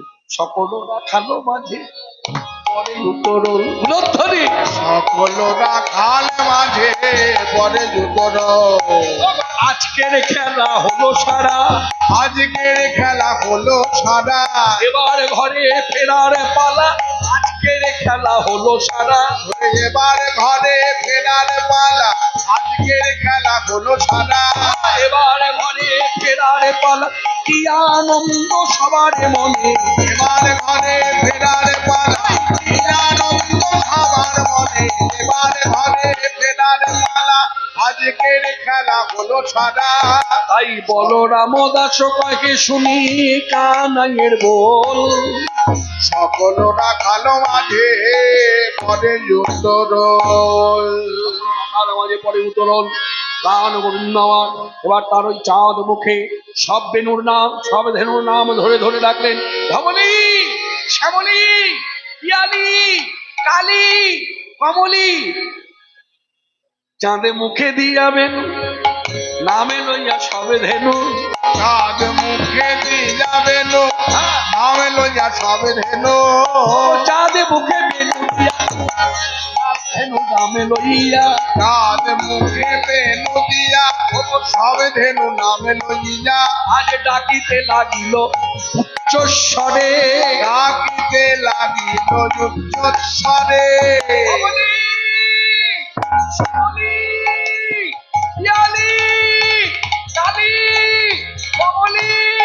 এইভাবে ডাকিতে লাগিল উচ্চ স্বরে ডাকিতে লাগিল উচ্চস্বরে সরিয়া কানু বেনু ধাই ধেনু উচ্চ ফেলি পিঠের উপরে উচ্চ ফেলে পিঠে ডুজু করে দেখ জানবেন গাই বাছুরের পুচ্ছটা মানে যেটা আমরা বলি গাই বাছুর যে লেজটা ওটা কিন্তু সবসময় কিন্তু পিঠের উপরে এরকম ওঠে না। কখন ওঠে? যখন খুব আনন্দ হয়। যেটা দেখবেন কুকুরের হয়। কুকুরকে যদি আপনি আদর করেন না, সেই কুকুর যদি আবার পরক্ষণে 10 মিনিট বাদে আপনার কাছে আসে, তবে লেজটা নাড়াতে নাড়াতে আসে। তা এই পশু পাখির আনন্দটা লেজের মধ্যে বোঝা যায়। এটা আনন্দের বহিঃপ্রকাশ। লেজটাকে সবসময় উঠিয়ে দেয়। পাখিদের ক্ষেত্রে দেখবে, পাখি যখন নাচে গায় এবার খুব আনন্দ করে এসে বসে, এবার লেজটা ওঠানো থাকে। আর যখন কিছু চিন্তা করে লেজটাকে নামিয়ে দেয়। ওই চিন্তায় মন কি হবে, কি হতে চলেছে মুসারে বেনু রব বুঝিয়া রাখাল সব হাসি আমি নিজ সুখে আসি আমি নীল নিজ সুখে নিজের হেনু ছিল এবার ফিরিয়া একত্র হইল চালাইল গোকুলের মুখে চালাইল গোকুলের মুখে চালাইল গোকুলের মুখে চালাইল গোকুলের মুখে। এবার বলরাম আমার, এই বলরাম তত্ত্ব তো আপনারা জানেন। এই বলরামকে শুধু বলরাম বলে না, যারা সাধু সন্ত বৈষ্ণব তাদের কথাগুলো লক্ষ্য করবেন। আমরা সাধারণ গৃহীভক্ত ভক্ত হয়েও আমরা বলে ফেলি বলরাম। আর যারা সাধু সন্ত বৈষ্ণব গৃহীভক্ত নিষ্ঠা মেনে ভগবত সেবা করে, তারা যখন বলরাম বলে তখন বলরাম বলে না, ভগবান বলরাম। বলরাম তত্ত্বটা ভগবত তত্ত্ব। এইদিকে বলরাম তত্ত্বটা ভগবত তত্ত্ব। দল এসে গেল, আসুন আসুন, এই দিক দিয়ে আসুন, আমাদের প্রভু মন্দির ওই দিক দিয়ে আসুন, ওই পথ ধরে আসুন। হ্যাঁ, আস্তে আস্তে। না, দল যখন এসে গেছে দাঁড় করিয়ে রাখবো না, তাহলে অমর্যাদা হয়। দল যখনই প্রভুর এখানে এসে নাম ধরবে, আমরা সময় অনুযায়ী, আপনারা সকলেই জানেন চিরাচরিত পদ, হ্যাঁ, এই পদাবলী সকলেরই জানা। গোবিন্দ আমার যখন ফিরছেন তখন রাধারানী ওই না বেশে আইসো আমার ঘরে, এই পদ আছে। রাধারানী অনুনয় বিনয় করে বলছে, বধূ হে, তুমি একবার আমার ঘরে এসো, আমার পালঙ্কে এসে শুয়ে পড়ো, যা যা ব্যথা তোমার হয়েছে সব ব্যথা দূরে যাবে, আমি চরণ সেবা করব। তা রাধারানীর এই অনুনয় বিনয় শুনে গোবিন্দ আমার বলেছে, শোনো, তুমি যে আমাকে যেভাবে কথাগুলো বললে সব বুঝলাম, কিন্তু ওদিকে মা যে আমার আরতির অপেক্ষায়, তাই এবার আমায় ছেড়ে দাও, এবার আমায় বিদায় দাও, এবার আমি ঘরে ফিরে যাই। আমি যাই ঘরে মায়ে যে আরতি করে, এখন আমি যাই ঘরে মায়ে যে আরতি করে সখা সব করল সখা সব করল পায়া, যদুনা ওরাও মনের সার হে দাস যদুনা ওরাও মনের সার, হে দাস যদুনা ওরাও মনের সার আছে তুমি করি হোক। আর যদুনা তার কত কথা বলছে, শুনো শুনো শোনো বধূ, একটা কথা বলি। রায়ধনী আমার যখন বলেছেন হ্যাঁ ঘরে যেতে, আর ঘরে না যাও, অন্তত রাধারানীকে বামে নিয়ে একটু দাঁড়া, একবার দাঁড়াইয়ে যাও হে, একবার দাঁড়ায় যাও হে রাধারানী বামে লয়ে দাঁড়াইয়ে যাও হে, রাধারানী বামে লয়ে দাঁড়ায় যাও হে রাধারানী বামে লয়ে দেখে নয়ন সফল করি, রাধারানী বামে লয়ে দেখে নয়ন সফল করি, রাধারানী বামে লয়ে দাঁড়ায় যাও হে পাছে তুমি করি ভগবান, পাছে তুমি করি ভগবান। সব কথার অবসান ঘটালেন। এদিকে মা আমার অপেক্ষায় আছে, মাতা পিতা ব্রজবাসী সবাই আনন্দে আছে। কেন না, ইতিমধ্যে তারা শব্দটা শুনতে পেয়েছে। ফিরে আসা, গাই বাছুর ডাকছে, রাখাল বালক হই হই করে আসছে। বনশনে আবতার নন্দ দুলাল, অনশনে আবতার নন্দ দুলাল। অধুলি ভূষণ শ্যামকলে বড়, অজানুলম্বিত বনমান। নন্দ দুলাল বনশনে আবতার নন্দ। এবার আপনাদের আকাঙ্ক্ষিত ভজন, এই নন্দ দুলাল যখন ঘরে এলো, এবার আমাদের আকাঙ্ক্ষিত ভজনটা আমরা একটু আস্বাদন করি ছোট্ট করে। গিরিধারী গোপাল ব্রজ গোপদুলাল, ওগো অপরূপ লীলা তব তরুণ তোমার। গিরিধারী গোপাল ব্রজ গোপদুলাল, অপরূপ লীলা তব তরুণ তোমার। গিরিধারী গোপাল বিশাখার কাছে তুমি চির নিরূপম, শ্রীরাধার হৃদয়ে প্রেমের শ্রীপন।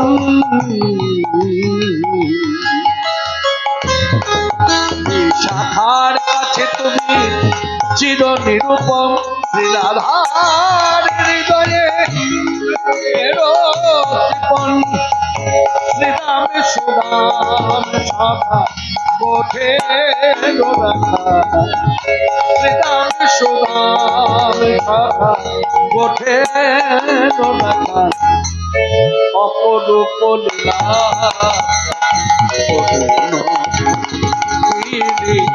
আদি গোপাল ব্রজ গোপদুলাল, অপরূপ লীলা তব গিরিধারী গোপাল।